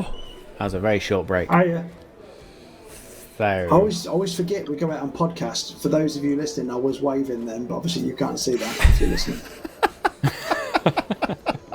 Idiot. it's all right. There's a whole, I don't know what, 30 odd episodes where we hadn't even considered the podcast yet. So Yeah, there's a lot going on. and now they are Whoever's podcasts. listening hasn't got a clue. Yeah. So for the Welcome. podcast listeners as well, I do need to go back to some of the earlier episodes and just make a few sort of apologies for some of the sound quality, because our sound quality was crap at the beginning. Like some of us had bad mics and stuff like that. It was just we've improved a lot since then. So welcome to the Some of us journey that still is have Malt bad Magic. equipment, but we won't point any Ah, fingers. no. We're all getting there. We're all getting there. It's all self-funded. It is. Hint, hint. So, Sponsors. if only. We can live and dream, but we do this for fun. So, having spent the previous afternoon and into the sort of early hours of the morning, I will say, partying, not really partying, having had a few encounters you would have not enjoyed or hadn't particularly enjoyed and would have rather have not had for that evening. One with a known assassin or known thief, another with the archdeacon himself and the mayor, and that not going as probably as well as you would have liked. You retreat up to your rooms. Is anybody doing anything before they rest? Yeah. I'm going to read my book. Gonna read your book. Yeah. Okay, I'm gonna say you get an hour in before you are. That's more than I get in real life. I'm usually not even a chapter and I'm gone. That's fine. Yeah, I will. I'll bring out Dawnbringer, and I will attune to Dawnbringer. I will. You spend sort of an hour reacquainting. An hour? How long is it? Hour. It is an hour, isn't it? Yeah. Yeah, an hour reacquainting yourself with Dawnbringer, who is now Timiel, right? Yeah, and removing the Warhammer of Warning. Oh, have you got to get rid of one? Oh. Yes. Oh, does that mean we could be surprised? Oh, shit. It is. Now, I've not Indeed. said that I'm getting rid of anything yet. That there could be discussions. So, and I will have a nothing major, but just sort of chat with Timiel's Ruin now, and you know, Timiel's Wrath. Timiel's Ruin is a whole different weapon. Timiel's Wrath. That's the one. Yeah, that's a rubber fist that Timiel uses for sexy time. So you sort of spend the hour reconnecting with what was Dawnbringer, now Timiel's Wrath, and you sort of explain to her of the adventures over the last weeks and months. Probably discuss all the Since you- dreams and shit that we've had, and you know, Yeah, just discuss all the of it. dreams and stuff like that. And she doesn't give you any real major insight, just sort of listening and letting you reconnect with her. That takes you an hour, and then once the hour is gone, she goes quiet, and you choose that moment to sort of turn in and fall asleep for the night.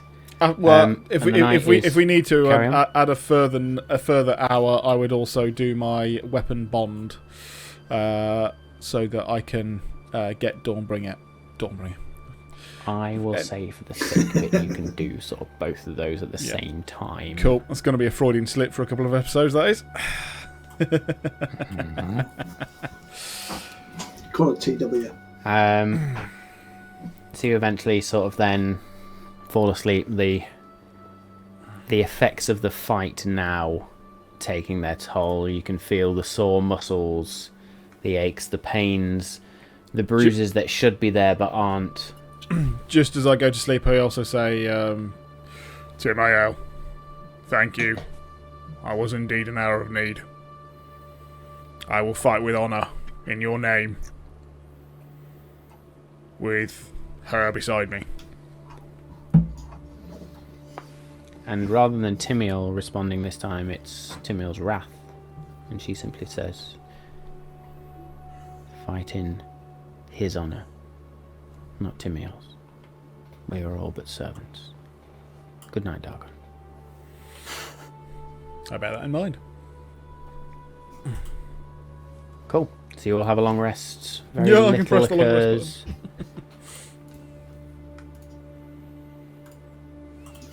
HP resets as well. Nothing occurs during the night. You Carry can on. recover everything. Wow. Yeah, so that lot you will can do be... Let me know your HP, guys. I'm on 90. 78.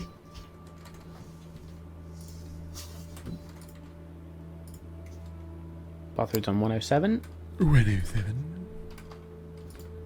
Not 1078. No, let's not do that. Not yet. And the Archdeacon's on all his hit points. That's foreboding.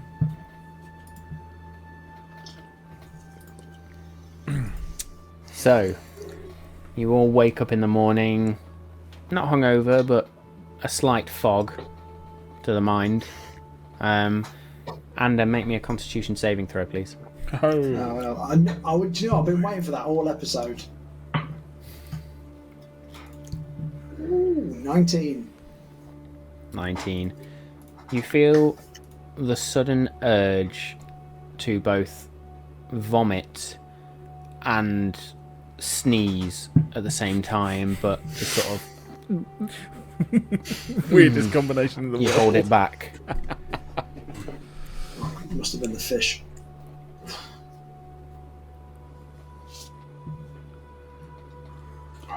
Okay, what are we doing this morning? Sick back down. If we're all together, Yeah, then so it'd be it like... sort of gets to about here. It doesn't actually get there. You just sort of like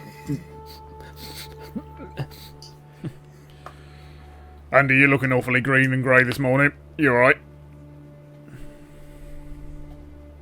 No greyer than you. Quite. I don't mean to sound hasty, but shall we hit the road? Yes, I would just like to go to the Enchantress first, and then we can head off. Alright, we'll come with you. Offred, stay outside. as you- I don't want you dribbling all over again. Oh, hey, Bothrid, you don't want that javelin, do you?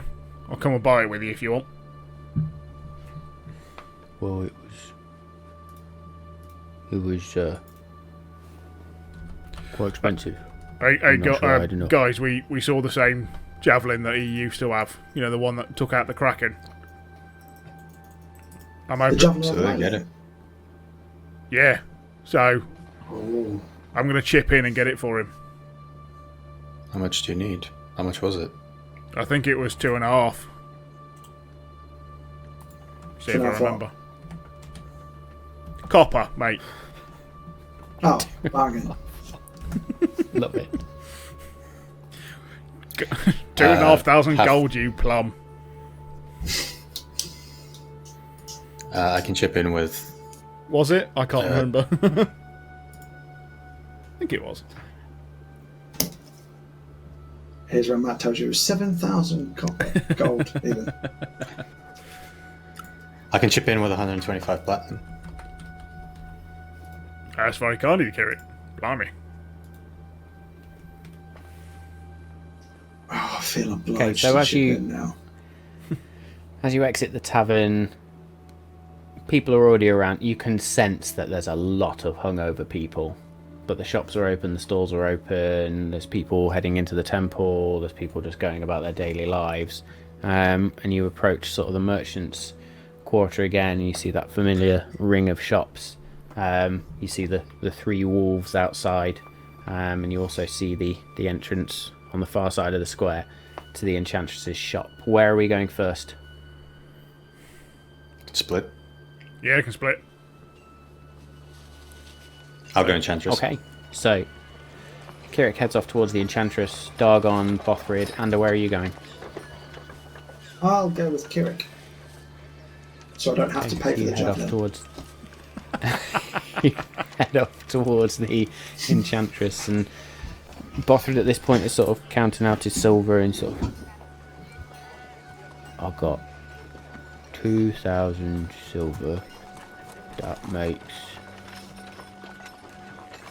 200 gold. Dargon, I give you the 125 platinum. Cool, thank you.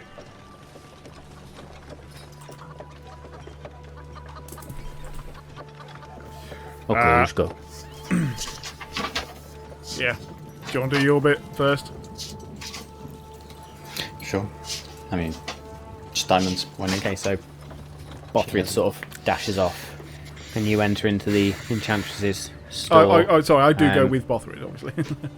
Yeah, that's what I mean. So you wander off with Bothrid, and Ander and Kirik, you both make your way into the enchantress's store, and she's sort of sat just behind the counter. Looks like she's writing in a book, turning the pages, sort of looking around, sort of writing a few things down. Make me a charisma saving throw, please, and yours will be with advantage. 21. Oh, balls. 13. That's my best one. 13. Kirik, totally unaffected. And as you step foot into the shop and see her sitting there, this woman is stunning. She's so beautiful. You can see the greens in her eyes and that sort of flowing hair that frames her face so perfectly. The perfect skin tone she has, the totally unblemished skin, just everything now is sort of just radiating from her, and you just pick up on every perfect little detail. Yeah, you are totally infatuated with her. And as it takes over me, I'm sorry, I thought I got... I love you.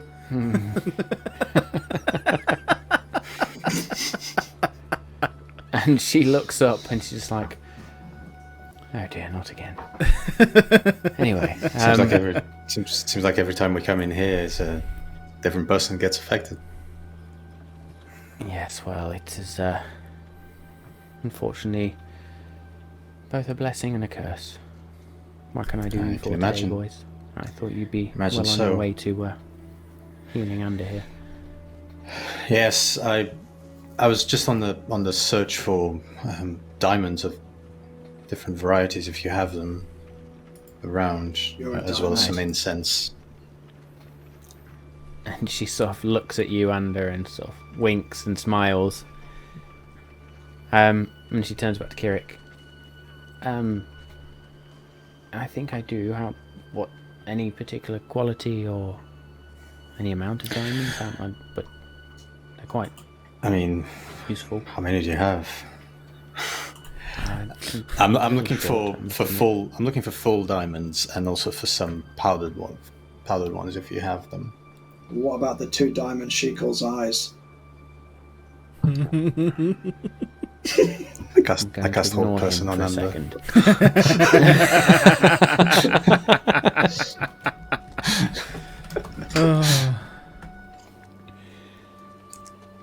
So you interesting.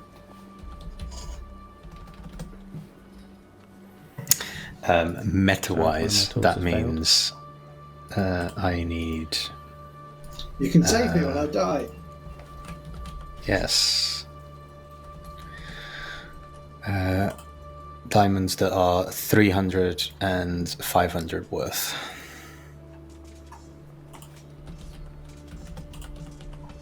And then powdered, if she has them. So she sort of looks in the book that she's been writing and sort of flicks a couple of pages across and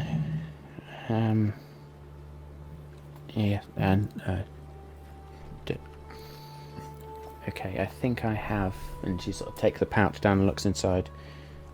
Okay, I've got that's powdered diamond for you, and I have 3, and she pulls down 3 diamonds, and they're not big diamonds, but there's one that is like almost pristine, and the other 2 are slightly less so. So there's 2 that are sort of your 300 gold worth, one that's your 500, and then your diamond dust. Do you need them all? How much would the whole ordeal be if I was to take them all? Well, let me... You boys, and as I say, I don't like to We'll swindle pay any people, price. but Because we love you. if I didn't know you, Ander, then I would take you for every penny you were worth.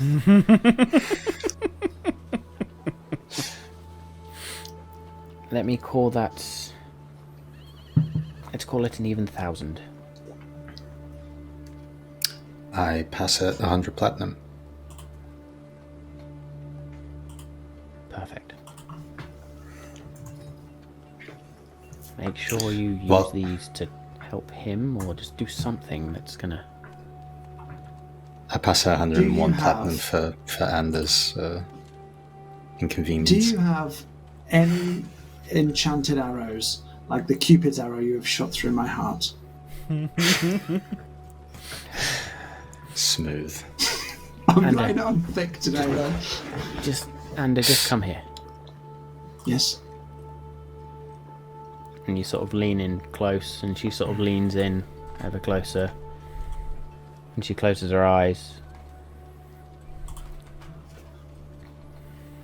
Is this what I think it is?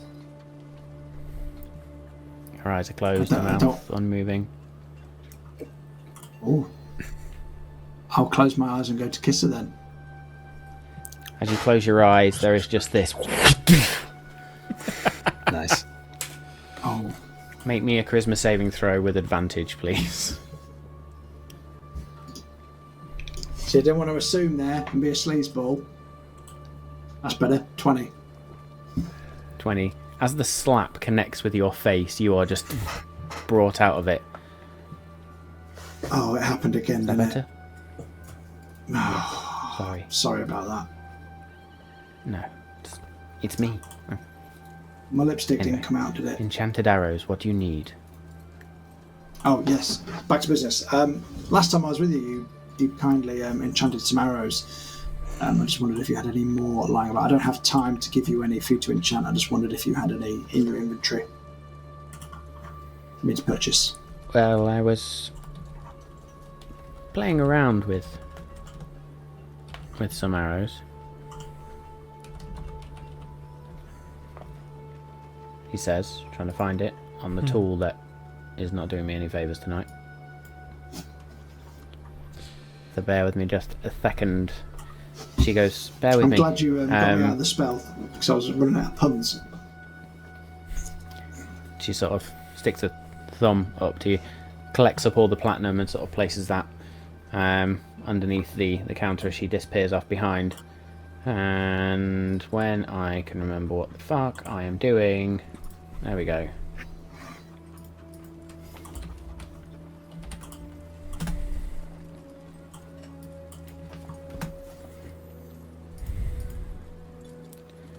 There we go.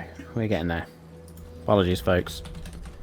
That's right. I was tools let me if you down. were saving from the spell, I was one step away from singing a love song, so you saved everybody's ears there.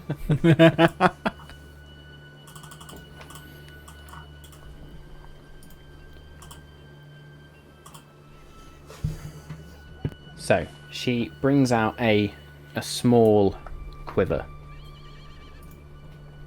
and in there are 10 arrows.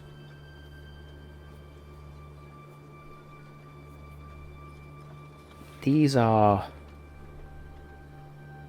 aimed at, well, they're to help you take on particular foes. Ooh. Now, I was saving these for myself, but I figured they're probably better off with you.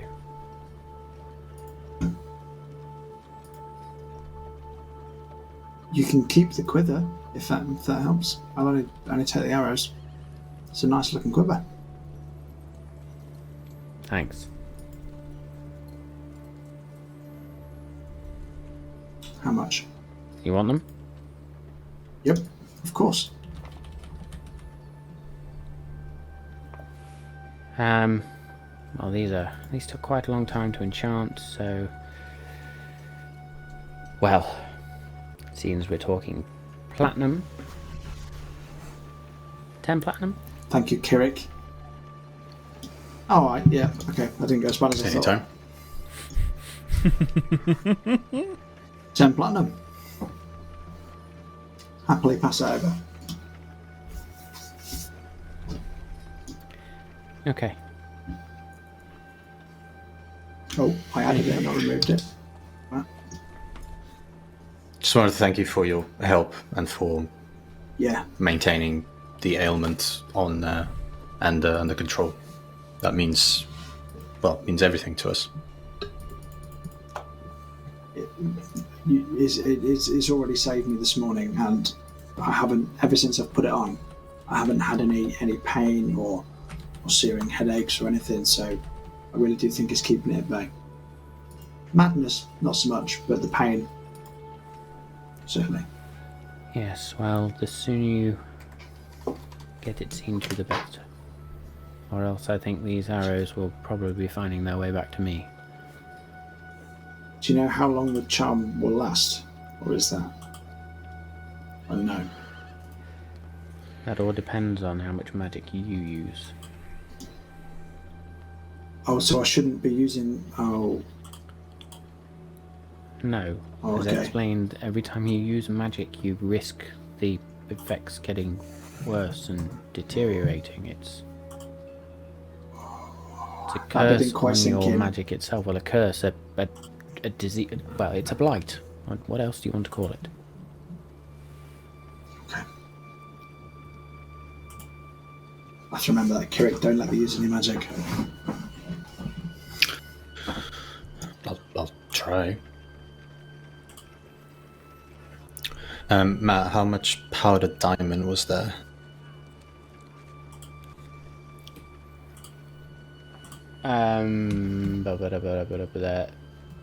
There was, for your sake, about 300 gold's worth of powdered diamond. Roger that. Cool. Okay. Thank you. That is all. Good stuff. So, as then you're doing that, Bothrid and Dargon head over to the blacksmiths, where again, the old woman with the scar marks across her face, you hear her before you see her with the whole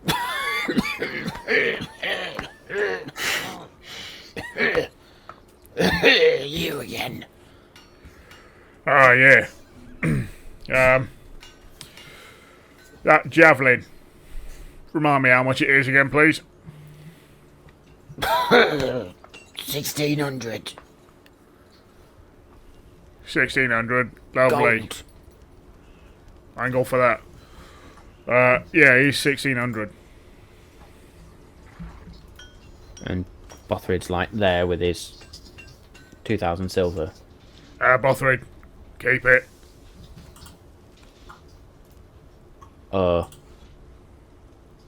I'm not so good with money.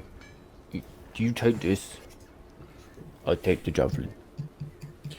Deal. Awesome. And he goes up before she's even got a chance to sort of raise herself slowly out of the seat. He just hops up, pulls it down. Ooh.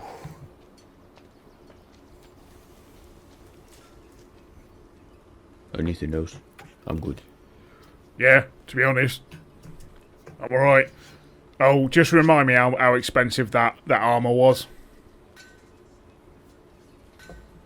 Looking down at that slightly red materialed armour, I think. I think it was something stupid like 6,000. Something like that. So I'm actually going to say one of my Patreon tools is seriously letting me down tonight. Oh no! So, My brain's not Unfortunately- letting me down. they may be getting an unsubscribe. But let's go to that one.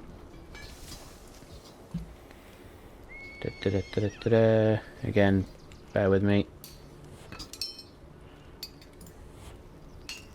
Because luckily I have 2 tools that I can use.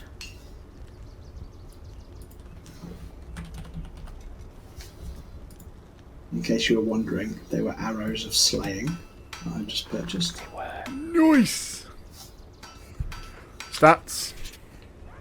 And there were 5, not 10. Just to Yeah, I've made clarify. a slight cock up there. Well, Dum, dum, the description dum. says they're for dragons. Ignore the description No. What are they for? because I've added a note. Oh. There you go. The name should be changed. Refresh. Refresh. They're now called the arrows of tickling. Oh, brilliant.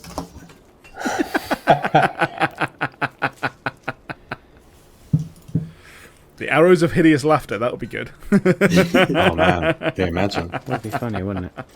Just give him the arrows of fireball. That's done. Yeah, that's the next Sounds next good. one, isn't it? Molotov arrows, that'd be good. Yeah. Well, I've got 3 diamonds. Okay, so this was a full outfit of this Yep. armour, Yep. and she looks at you. Well, it. Fucking 2,000. Oh, bollocks. I remember it being a lot more than that. Oh, fuck, I don't know. Buy it. I mean, what else is our money going to do? Well, that's it. Mephisto's or I could always- Ignore me. Ignore me. Ignore 20,000. me. It's either that or I could buy it now, sell it to Mephisto's, and hopefully haven't lost too much money out of it. You could. You could. How tempting is that? We're gonna go.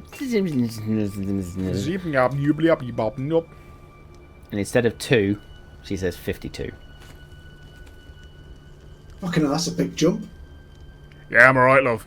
Don't you worry. I was looking at the wrong point in those notes. Have a lovely day. Thank you for the 52,000 gold. yeah. So Must be good.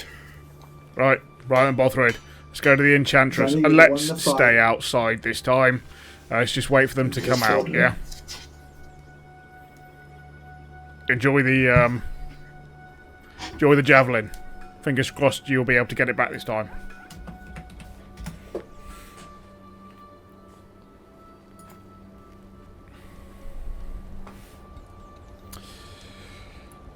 Are you guys outside?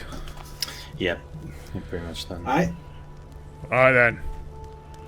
We got the javelin. Oh, is Here's 25 platinum back. Oh. Thank you. Wasn't expecting that. You Yeah, sure? wasn't as expensive as I thought it was. Have this back. Right. Well, we're all We have done. everything we need. Ready? Yeah, As well head out.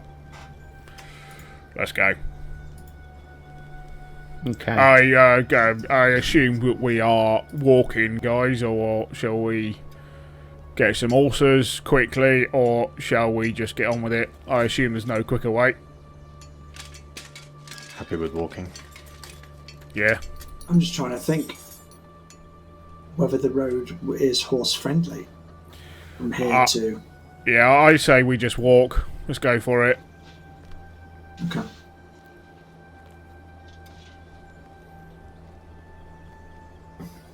So you On walk- Time road. at present, let's go. Yeah, let's go. Let's walk Yes.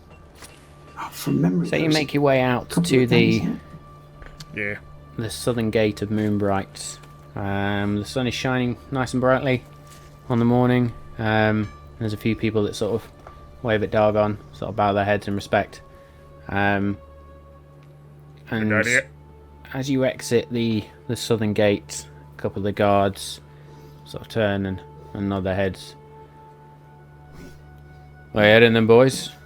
Anywhere nice? Back to the Malt Master's Masters. Keep. And the Malt Masters, you say? Yeah. Well, we're just about to send a trade caravan that way. If you I'm sure they wouldn't mind you hopping along. Oh yeah, we'll look after it. Oh, you absolute diamond. We're in a hurry, but I'm assuming they are too. Well, they don't like to hang about. So, Wonderful. Let's be on our way then. Yeah, maybe you Indeed. could tip him after the journey like you did the hotel tavern owner. Are you still going on about that, Under? Jesus. Yep. Yeah, Oh. I'm bitter about it. Yeah, by the way, you owe us some money for this javelin. Sorry, what? You owe us some money for the javelin. Did I agree to that? You did now. And then I look at Boffred's big, sad, doughy eyes.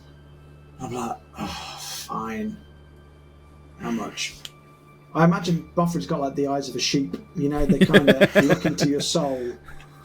But also Arthur at this vacant point at is the same just time. totally distracted.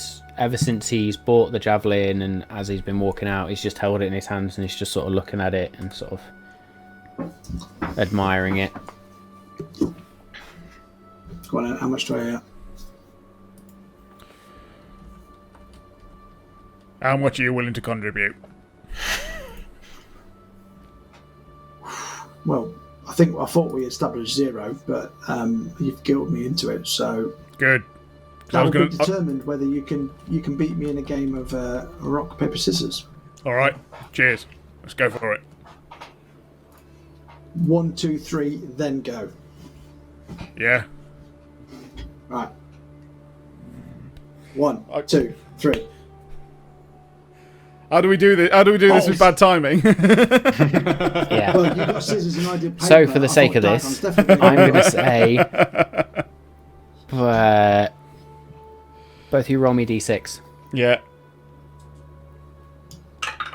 Oh.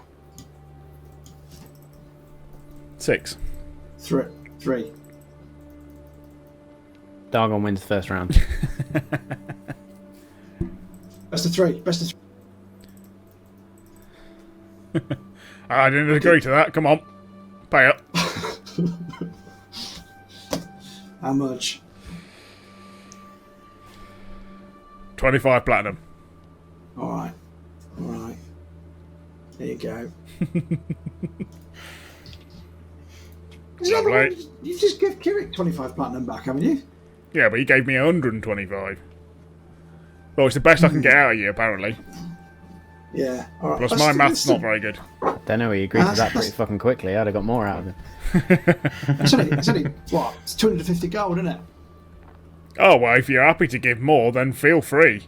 100 No, platinum. we've settled on a price, Dargon. You've played your hand. Fine. And if you hadn't called it, I would have kept going. Best of 3, best of 5, best of 7, best of 9 until I won. Definitely. I was really tempted to say Dargon plays rock and you get hit in the face. I thought you would. I thought you just fist. It's got to be a fist. Dargon, I'll go fist every I time. was so tempted to go, you play scissors and I roll damage.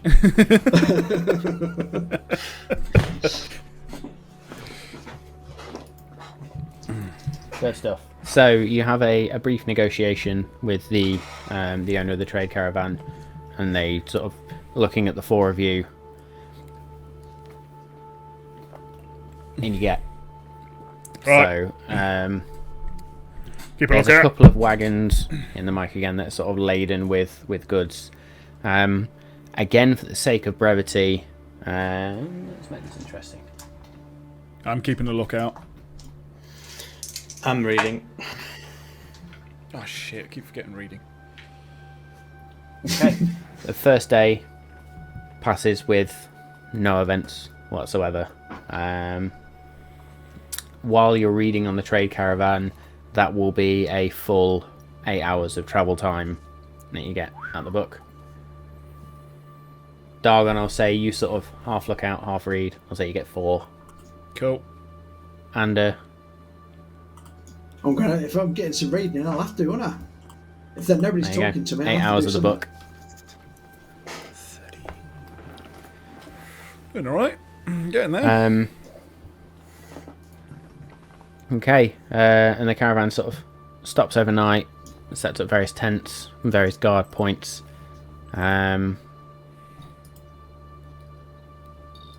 Anything anybody wishes to do on this evening? Take watch. Take watch. So there's a couple of sort of rudimentary guards, I'm going to call them, sort of not as well equipped as you guys, not necessarily as well trained, but they're there, sort of being guards for hire and equipped to sort of protect this trade caravan. They're not looking hugely happy in the fact that you guys have tagged along, but they sort of split the watches between the lot of you, meaning everybody gets slightly more sleep than they're used to, so they're slightly more happy for that. Hey, Kiri. Bothrid. Andrew, if you Good. want. Currently not using the Warhammer to the best of its abilities. Any takers? You can keep it in the I couldn't party. even lift it. Yeah. It was a token gesture inviting you into this one, Andrew. But, you know, I didn't want to be rude.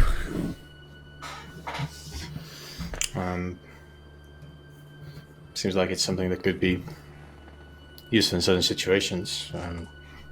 Yeah.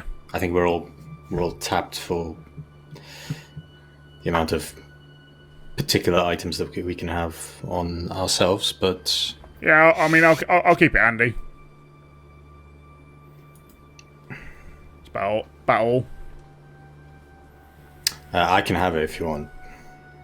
Go for it. Carry it with. I've got 1 or 2 weapons, so you have it if you want. Just be warned I that will. I won't know if anyone's sneaking up on us anymore. Oh, Yeah. I might get to know it. Who knows? Yeah. I shall remove it from my inventory. To the Warhammer of Warning. I'll add it to mine, I guess.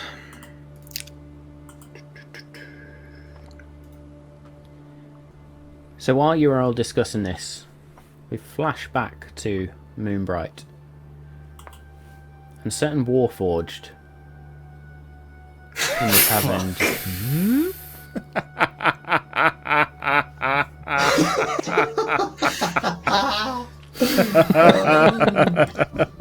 fucking theory.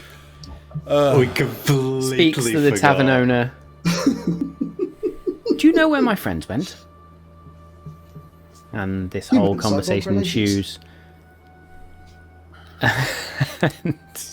Not knowing where you've gone, I'll cast sending to Feltag him. just Feltag decides to just stay in the tavern, and he spends sort of obviously a few hours there during the day, and eventually turns around and says to the taverner, "Do you need some help?"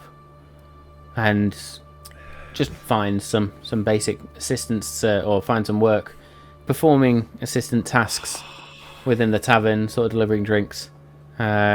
Eventually gets given his own little apron by the end of the day. Has to clean the shop, clean the tavern. Gets given some gold at the end of the day. And the tavern owner's actually fairly happy at this fortuitous turn of events. One of the most potentially powerful NPCs, and we've left him in a tavern. Yeah. And we return back to the caravan. So anything Really else anybody else is doing? So Kirik's taking the Warhammer warning. Yeah, I need to add that to... There's me thinking it was going to be something like terrible, like, you know, the fiend lands in Moonbright and destroys it, and it's like, no, we've just left the Warforged there. I will Can't believe we did that. At what the actual cargo is that we're transporting. I'm just twinkling. Make me an investigation check, please. Oh, 11. Wow. You find a lot of wrapped up boxes, parcels, packages.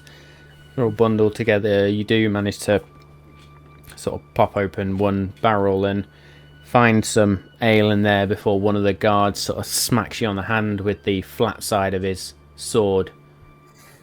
Oi, it's not for you. Fuck off. Someone needs to sleep. Just having a look.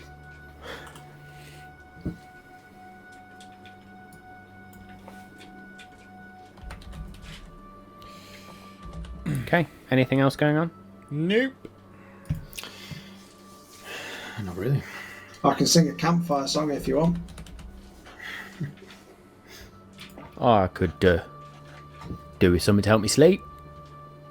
This won't help you sleep. Bloody hell. I can do lullaby music, Dargon. It doesn't all have to be rhyme. Oh, well, do please enlighten us. D&D grime music. I don't know how that would sound, but it'd be brilliant. Well, I've got to think of a song now. I don't think you'd actually take me up on my offer, to be honest. I will do... Come on, fancy boy. I will do a medieval version of... What's a nice chillaxing song? I've forgotten all the songs that have ever been written now, other than Rockabye Baby. Just do, Which is awkward, isn't it? Just do Enter Sandman or something. Yeah. Thank you. There we go. Mr. An a cappella version of Enter Sandman. Give me a dream. I will try and beatbox the instruments. Yeah, so that's the Metallica version, not the jazz version, which I think Dave's singing there. Yeah.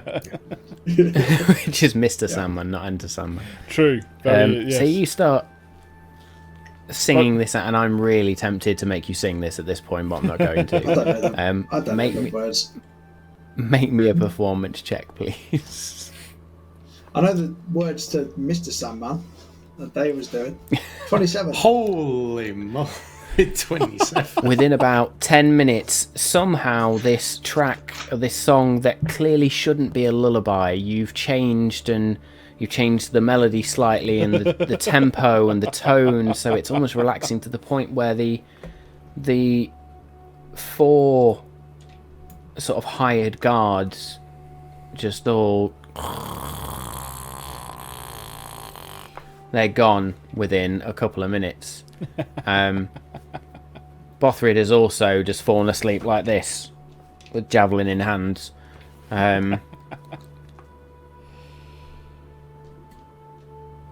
Roll me a perception check, please. All of us? Oh, Whoever's awake still. Yeah. oh God. 9. Technically, it was a 1. So Yeah. 11. A natural 1. 11. Natural 1. I think it's safe to say Okay. you did let me off there. You probably could have made me perform that. Good to know.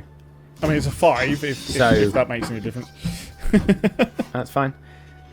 So you all sort of get comfortable for the night. Dargon, I'm going to say, as soon as you said you were taking watch, that you take first watch. Yeah. And the other two sort of bed down. A couple of hours go by. Nothing happens. You sort of kick one of the guards away because it's their turn to go on their watch next. And you fall asleep.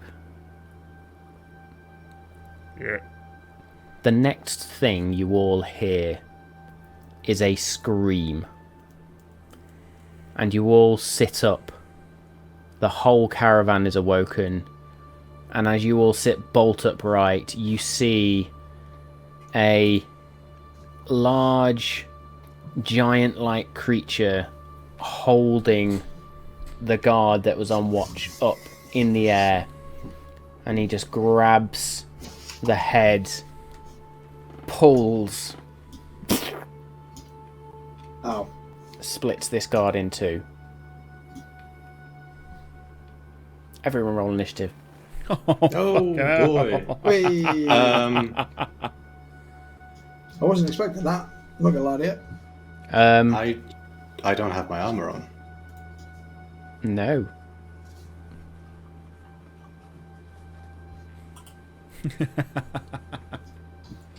You always sleep with Great. your armor out That's in the what you get for wild. rolling really shit perception. My AC without armor is ridiculous. Okay. 11 on initiative. 11 on initiative for 22 Kirik. on initiative. 22 for Ander. Dargon. 3. 3. I rolled a natural Bothrid. 1 again. Thank God this didn't happen at the start of the game. Bothrid gets an 18. Okay. So, totally theatre of the mind. What you now see is one of these giant creatures, having just ripped one of these guards to shreds, stood literally right next to the caravan where you all sit, and then from the trees behind you see 3 other of these giant figures sort of Oh, okay. bumble out. Andy, you're up first. So I suppose we could very quickly do something on Owlbear Radio, seeing as we all should still be logged in. Yeah. Right. Just don't pull it up yet, Dave. I need to delete a load of shit. That's alright. I will, having just been startled and, thumbing around in the dark looking for me, the weapons by my side and everything, I will just peer out of the caravan and cast Dissonant Whispers at the creature. Nice. It's got 60 Okay, foot the range. one you can see that's just assuming it's- ripped the...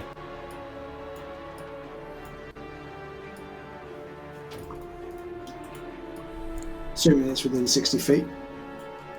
Oh, yeah. It's like within Yeah. 10 feet of you, if that. At first level. So that is a Wisdom 14 saving throw from the big old creature, please. Okay, I just realised I've got an old map I can use for this, so... Bear with me just a second while I Bum, bum, very quickly bum. get a load of stuff erased.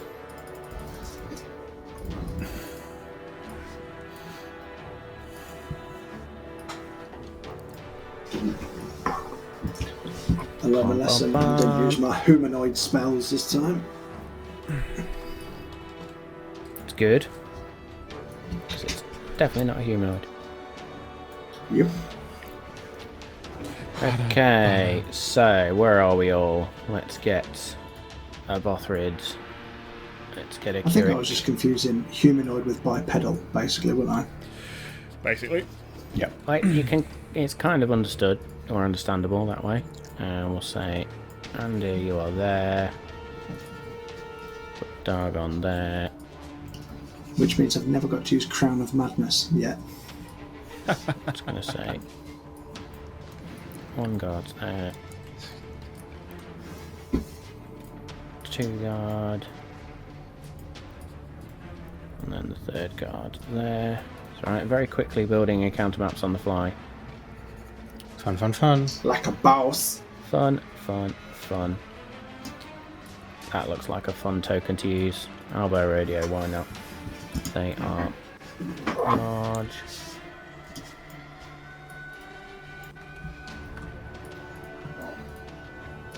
Let's say that one is there, having just ripped a guard apart.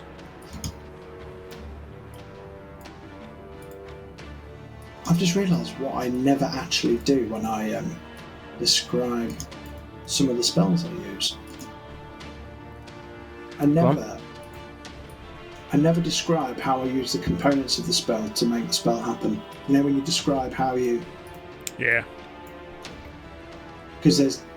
So, something I'll I think talk we about- discussed on Malt Magic and More, or we should have discussed on Malt Magic and More, is actually the flavour of a spell you can make, and how it appears, you can make as That was unique to your D&D Beyond character that I as you called it wish. already, wasn't it? Yeah, Yeah. absolutely. Especially when different So, classes have the sorry same about spell. that. The That's what I was going feeling. to... Ad-libbed.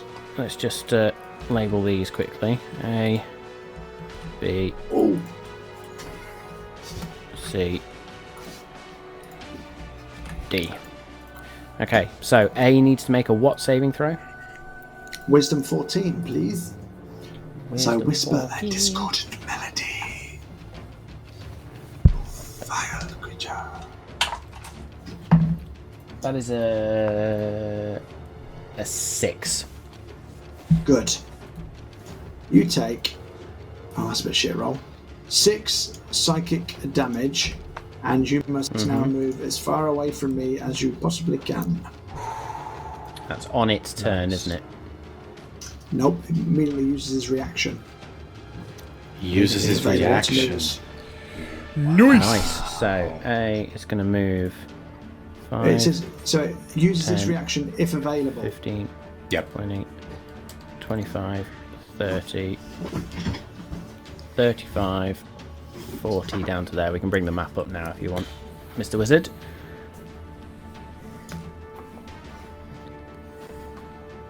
There we go. We might want to zoom out for that one. Yeah. Press that. Zoom Okay. out. Yeah. Anything else on your turn, Ander? And let's just make this clear.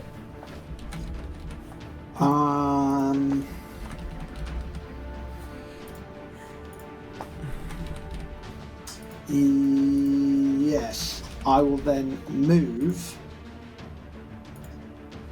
to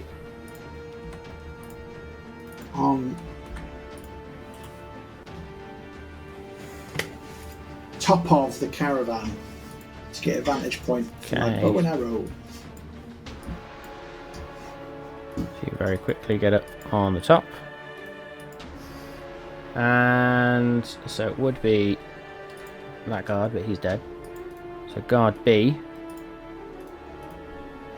is going to take out a spear and is going to chuck it. I say guard B. It's guard B on my list. It's 1 on the map. Is going to throw a spear towards C. So that's going to be a natural 1. The spear just Whee! Nice. Thanks for coming. past. That's its go. And he is going to cack his pants. Guard number 2 is going to also chuck a spear, but this time at D. That's slightly better. That is 18 to hit. Which will hit. And that will then be...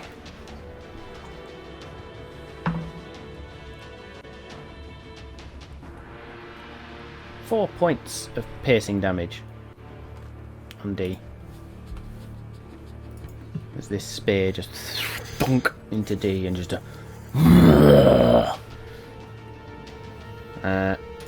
Bothrid then, seeing everybody chucking spears, he's going to take out his newly purchased javelin of lightning. Yeah, javelin of lightning. Oh, I makes should sense say. now. It's He is, punishment however, for going to giving Bothrid a move new javelin. 5, 10, 15, 20, 25, 30, 35, 40, 45. Going to run all the way up to there. Nice. And he's going to throw the javelin down towards A in the hopes that the bolt of lightning will get both of them. Nice. So, he very quickly just whispers this word and expends the charge. So they need to make dex saving throws regardless of whether it hits or not. So that's A and B. If they get these, they'll be amazed. So that's an 8. And that's another 8. I don't know why that took me so long to figure out. So they are both going to take 4d6 lightning damage.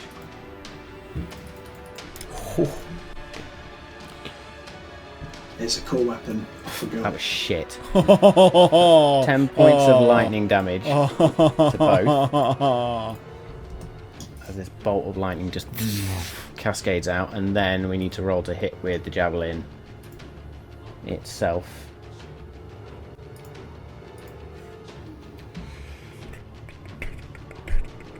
So that's a 16 to hit, which is going to hit. So that will then be full damage, a full 10 points of extra damage to A. As this javelin is just in it. That will be Bothrid's go. C, as in guard. In fact, let's change this. What you now discover is the captain of these guards is going to take out a sword, basically, and he's gonna. Well, we don't get paid for nothing. 5, 10, 15, 20, runs up to D, and he's going to swing swing once with his sword for a 16 to hit, which will hit. That will then be... where's my dice? 1, 2. Full damage, I'll take that. That is 20 points of slashing damage.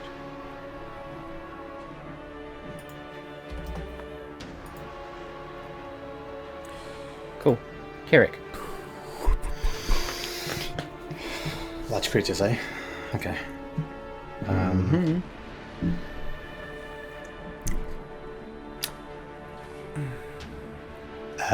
Sure, let's get weird. I am going to, seeing the situation, I'm going to move up 5, 10, 15, 20, 30. I'll use my movement to get here, figuring that the guards are getting alone.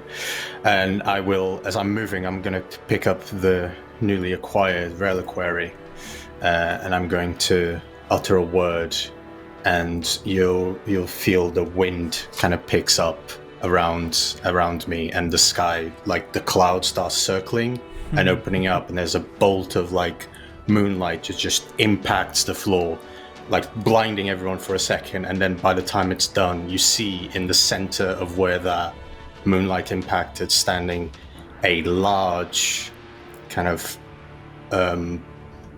elven-like figure with a shield and a mace as I summon Celestial Defender. Where would you like to cast that? I'm going to cast it right here. So it's a large creature, so it should be literally between D and C and D. Nice. Celestial Defender. Damn.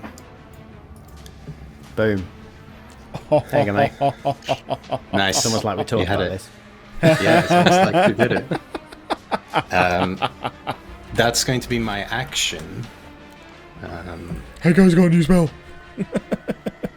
And I don't have a bonus action at the moment, but the defender takes the turn right after mine. They do indeed.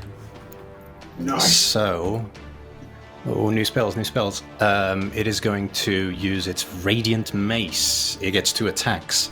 So it's going to attack D, I suppose, because it's engaged with C. Oh, God. Melee. What's this? So it's got a +9 to hit. 19 to hit on the first one. Yeah, that'll hit. So it's going to 1d10 plus 3 plus 5, 5, 6, 7, 8. Okay. 11 points of radiant damage. And as that mace strikes in, just this greyish blue blood spurts out. This creature is now bloody. And the radiance is going to actually shine towards the captain, and the captain's going to gain 10 temporary hit points. Nice. Nice. Nice. Good stuff. And the defender goes for the second attack. That's bad. Same creature? 11 to hit? Yeah, It's same the creature. magic number. Okay. 5, 6, 7, 8. 13 points of radiant damage. 13 points of radiant damage. As the defender just sort of swings it and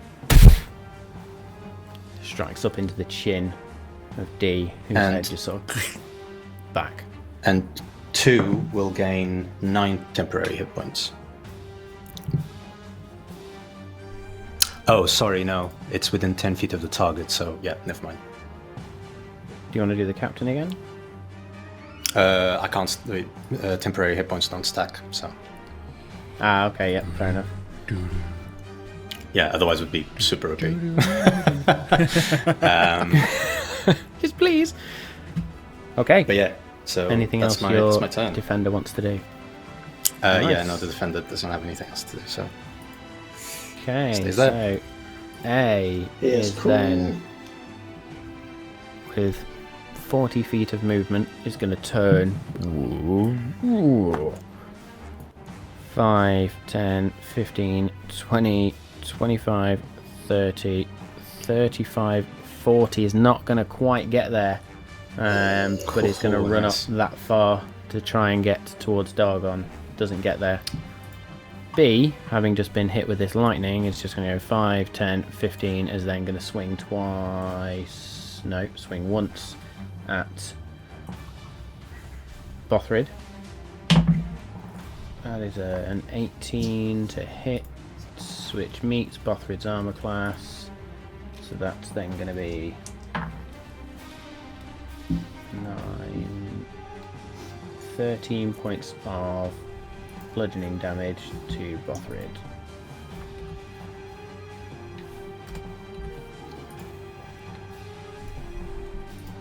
Good stuff. C, being engaged with this defender, is just gonna try and hit it. That is 23 to hit. Yeah, that hits. Bloody hell. The defender is going to take 11 points of bludgeoning damage. Roger that. Okay. Oh. D is then, ignoring the defender for now, going to smack into this captain. And is probably going to miss. That's a 12. Yeah, that's going to miss. So D misses. Dargon, over to you, sir. Do I recognise these creatures? Make me a quick nature check, please.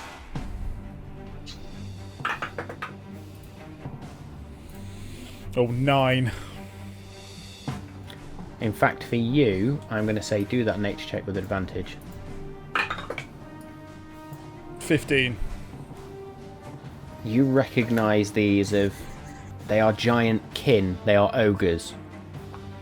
And you know ogres in nature, they are just very quick-tempered, and they just tend to, once their anger's been incited, they will just smash until there is nothing left to smash. So think Hulk. Yeah. But you also know they are very fond of other people's possessions as well. I will pull out Dawnbringer with my shield, if I've already got them out, or have we already got blade stuff out? No, you'll need to get them out. You were caught by surprise. Right, then actually, not shield then, just Dawnbringer for bonus action. And turn to A and say... as you bring out Dawnbringer, holy mother! This 40-foot radius of bright radiant light is now illuminating the whole area. Right. And I will say in Giant, you and your friends better run. And then as I swipe down 2 normal attacks, I will... I'm assuming you're moving forward first, because yeah. 1 forwards. There. I will also go... Don't worry, Kirik, I've got this side.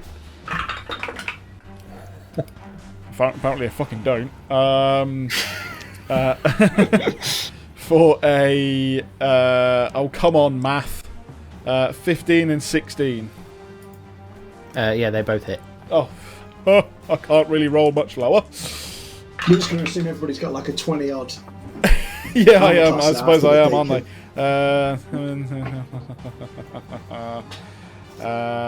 Oh, for God's sake. Oh, it's too late for this.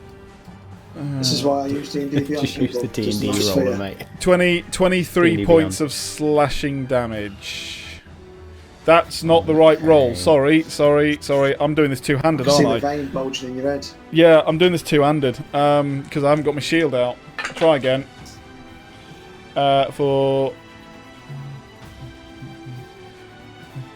28 points of slashing damage.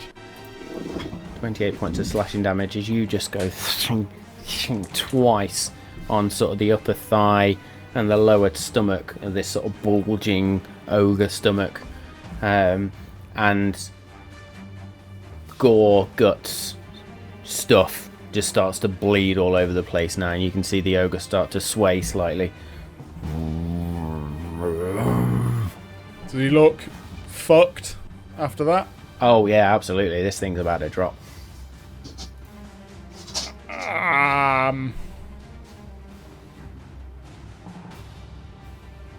Action surge. Why not? Okay. Dargon wants to go to bed. He's had enough. Yeah. Well, one's a natural 1. Okay. And then the other one is an 18 to hit. Yep, that'll hit. For 15 points of slashing damage. 15 points, and this time you just bring Timiel's Wrath back and straight in through the stomach, and you can just see the eyes of the ogre roll backwards. The club that it's holding drops, and it slowly just falls backwards. I will then use my movement to then move up. So 10, 15, 20. Yep. You can't move that bloody big circle with him now. I can't move that. Well, no, I can. He says. I put a radius. Can't move it. I can redraw it. With the circle, is it the sort of thing where it's that bright we can only see what's inside it, or can we actually see?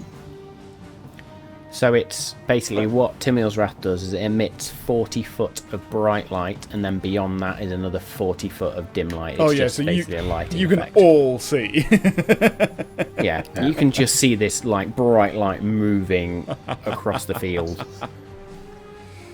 As long as it doesn't Anybody that blind, had that's night fine. vision is totally fucked. Well, take I your was glasses gonna off. I probably would have been putting me night goggles on, but I don't need to now. So you go to put them on, and then this is just fucking hell. And with that, cataracts are gone. it is your go. Sorry. Okay, so they're all engaged with another creature, so I can get my sneak attack. I don't need to do steady aim, so that's Absolutely. good. So I will go for the one that's making a beeline for Bothrid, my main man Bothrid, Yep. and I best just check the fit. 150 feet anyway. Straight off with my oath bow. A 23 to hit Yeah, I think that might hit. with 11 piercing damage and sneak attack damage of A million. another 10. There was some shit rolls, 2 2s and 2 3s. Nice. As you just pull back and sort of strikes into the back of the head of this ogre, who just sort of blood just sort of begins to slowly flow down its back. This creature is now bloodied as well, and you can see sort of the one eye. Well, Bothrid can see that one eye is sort of twisted off to the left now as the other one focuses straight on him. Anything else you wish to do? No, I will stay knelt down on top of the Dargon.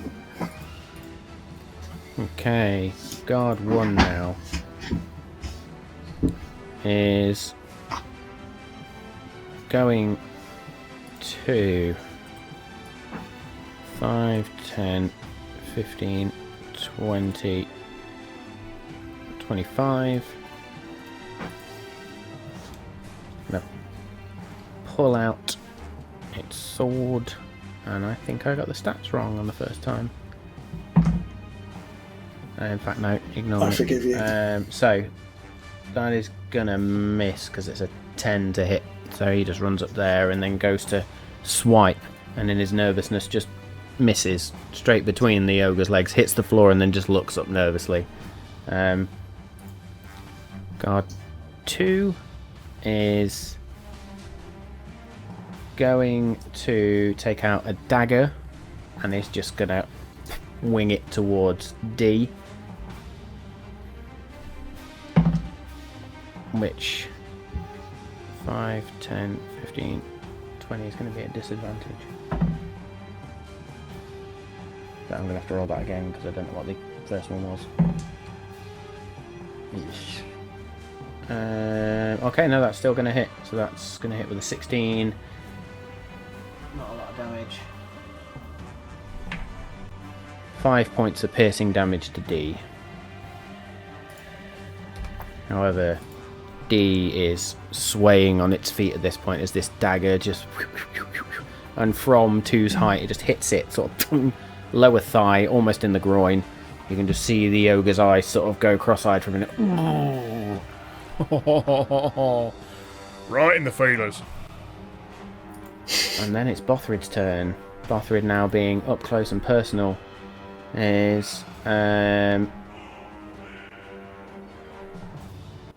bonus action. He's going to take out the double-bladed quarterstaff, which means he can't rage, but is just going to then attack twice. It just hits with the first. Oof. Just hits with a second as well. Jesus. That's 10 points of damage plus a further 11 points of damage, so 21 points of damage to B. And in doing so, just it's going to use, can't use his bonus action, so he can't do that. That's going to be Bothrid's go. B is not looking great at all. In fact, the only one that looks remotely healthy at this point is C. Old Capitan, with his extra hit points, actually gets 3 attacks because I clicked on the wrong thing earlier. So this is going to be 3 attacks with the scimitar. First one is a natural 20. Yes. Why not? Deny it. So that's going to be 13 points of damage to D. And as he just slices in,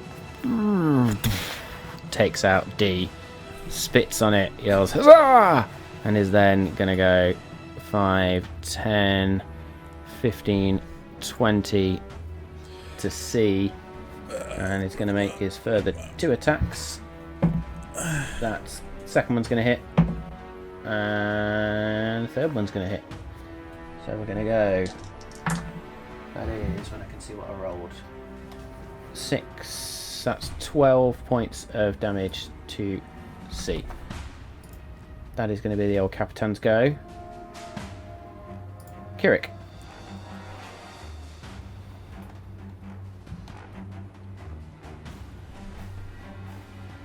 You're muted. Sorry. I'm going to look towards C, and I'm going to click my fingers and cast Toll the Dead on him. Nice. See, Wouldn't want That's to be the Wisdom 17, please. Yeah. I bet it can't even get Definitely not gonna anywhere happen. near it. That's a 9.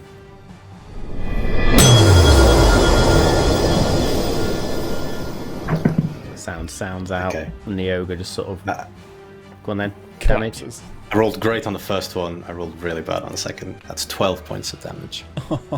12 points of necrotic damage to C. Yes. Yes. It had So you been watch as damaged that- before, right? It had been damaged before, yeah. So you hear as that sort of Dolores bell just dong out, so have we heard? Thank you, Battle Bards. In fact, that one's not Battle Bards, is it? That's the one we can't. No. use the- We found swapped a new that one. out. We found that one. That one is We have Battle swapped Bards. it out. Yeah. YouTube had a problem with the other Revert. one. Thanks, Battle Bards. Yeah. So Saved our you life. watch as usual, the skin goes sort of a deeper greyish colour. Some of the skin begins to flake away like a Thanos snap, but then sort of reforms, and the ogre is there. Not happy, but the ogre is there. Anything else on Cool. your turn, Kirik? Not on my turn, no. Okay. It Defender. shall be the defender. This towering the celestial defender. Defender's going to strike for a... that hits, I think. I need to Got an print AC of the 11. character sheets now. Yeah. I rolled 15 on the dice, plus stuff. So, There you go. Yeah. 15 So that plus hits. stuff, that's fine. It's going to be... 19 points of no. 17 points of radiant damage. 17 points You of got radiant one damage first as that strike. makes just across C's face. Huge, great rents. Teeth get knocked out. One of the fangs has been shattered and splintered, or the tusks, or whatever they have, is splintered and sent across the side. Yeah, their fang. I suppose they could be tusks. And actually, it's caught one of the eyes, so one of the eyes is just destroyed at this point. One is going to get 10 temporary hit points. And for second attack,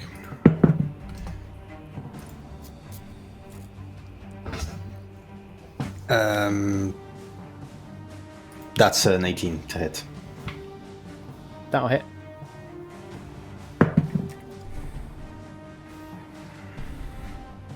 Ten points of radiant damage.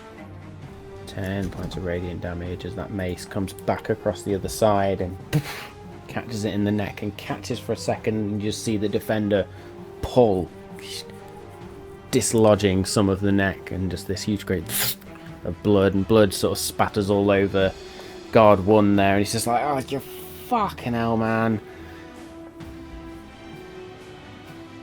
Anything else?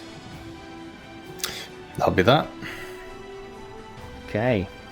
So, Ogre B, swaying slightly, just going to try and smack Kirik with the Great Club.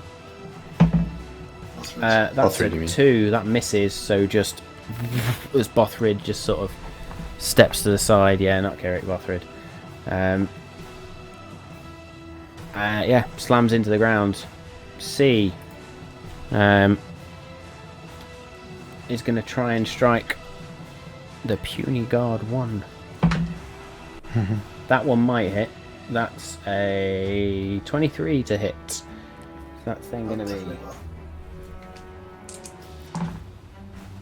8, 9, 10, 11, 15 points of damage. Had it not been for those temporary hit points.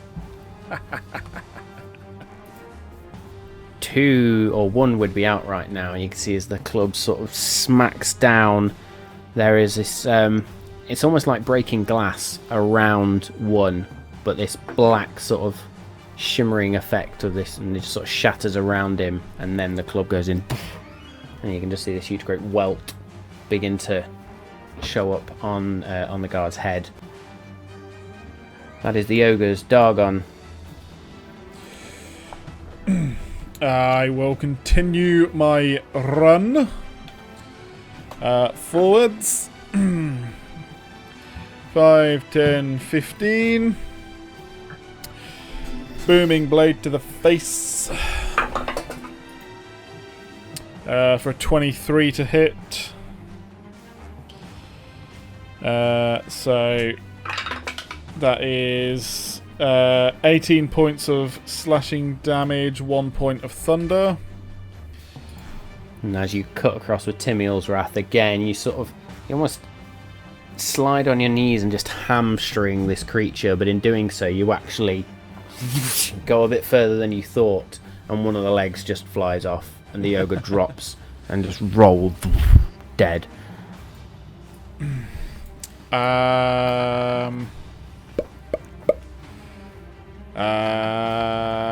Oh.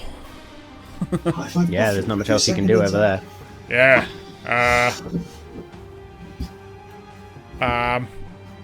I don't have any bonus actions I can do, so... That's it, you've used your bonus action anyway. Right. No, I haven't. That was my attack, and as a bonus action I can do my second attack. Yeah, okay. So I will move 5, 10, 15. Nice. Ander. Having seen Dargon just slide and slice the one that I was going to shoot again, I will spin round quickly and fire at C with my bow. Nice. So you do just sort of...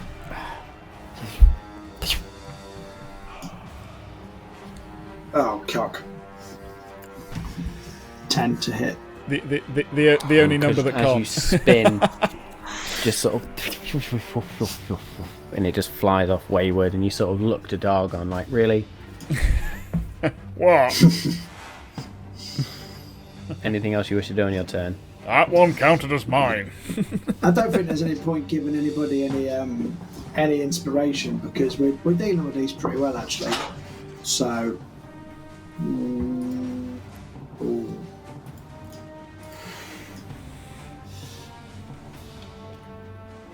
No, nobody's got to make a saving throw, so I don't need to use unsettling words.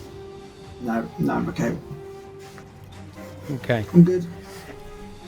So one is going to reach up to where the spear is, pull it out of C, and is then going to try and strike it again. Nice. That is a 22 to hit. I could have done with that. That is going to be... make it good. 5 points of piercing damage. That was anticlimactic, that was. After a 22 really to was. hit. Literally pulls it out and then strikes it back in, and this time the spear goes in even further. And the ogre sort of roars and sways. Still up, somehow.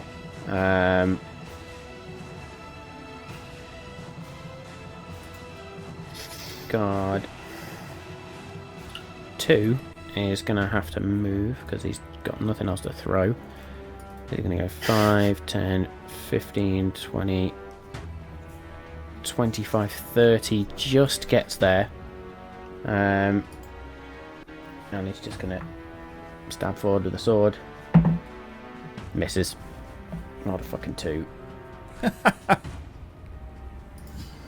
Bothrid from where he is. What's Bothrid got? That's got range. He hasn't got the javelin. Fucking took that out, didn't he? Can't use that. So, yeah. Bothrid is going to have to go 5, 10, 15, 20, 25, 30, 35, 40, 45. Which then puts him within 50 feet of the creature. Yeah, that's not going to work. Bothrid really didn't prepare well for today. We can. Yeah, as I was saying, also we could just sit here and watch these guys finish him off. Fine. Yeah. Bothrid's not one to turn away from a fight. So Bothrid runs there. That's him. The captain is just gonna take out, or still with his scimitar, is going to wail on this thing for 3 attacks. Hey, look, guys, it's Timiel. First one's gonna miss with a 9. The second one's gonna miss. Jesus. With a 7. There we go. Third one with 21 for fucking 6 points of slashing damage. But in doing so, just cleaves across this ogre's belly, and the guts just spill out all over the 3 of them and the celestial defender as the ogre just falls to its knees, and they are all down, and we are out of combat. Take that, Shrek. The celestial defender is going to reach out towards, what was it, 1 that looks quite bad in terms of damage? So yeah, there's 1 guard in half. Yeah, but well, so it's 1 that has taken the most. One's taken the only damage out of all of the guards apart from the dead one, actually. Cool. It's actually going to pat him on the head and heal him for.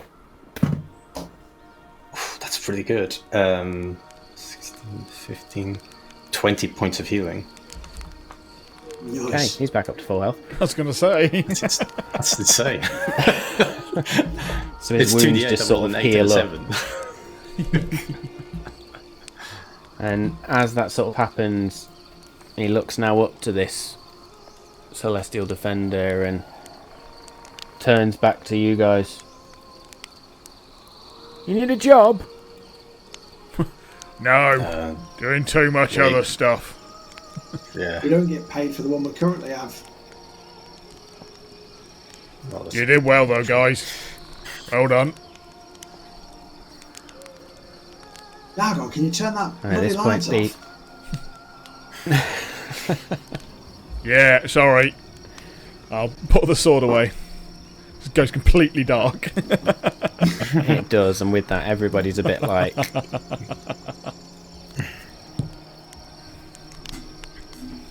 I'll light a lantern. Yeah, So the lantern comes out instead, cast light like, inside the lantern "Thanks." that I've got.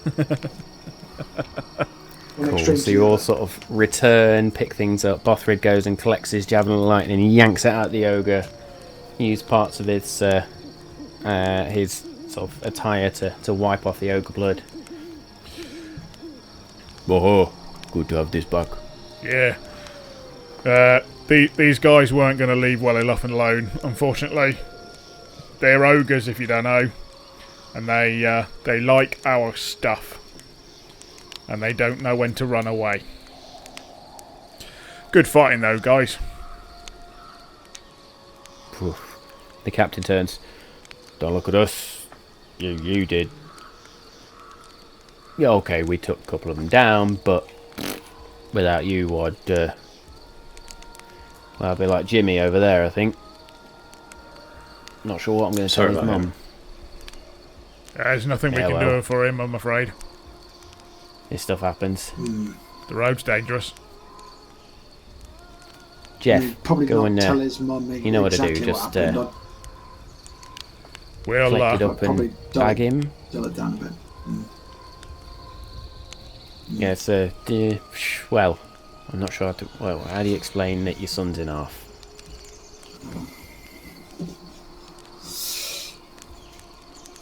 I don't know. But I'm sure my good friend Kirik here will give him a proper burial service. See him through to the other side properly. Kirik, save Well, me, we're I don't know gonna what have I'm to- talking about. We'll have to take him back to Moonbright. So if you're coming back that way, then great. But if not, there's obviously priests, cleric, You're all gonna those take me court back folk. now? They can sort him out. Well, not now. We've got a job to do. I was going to say.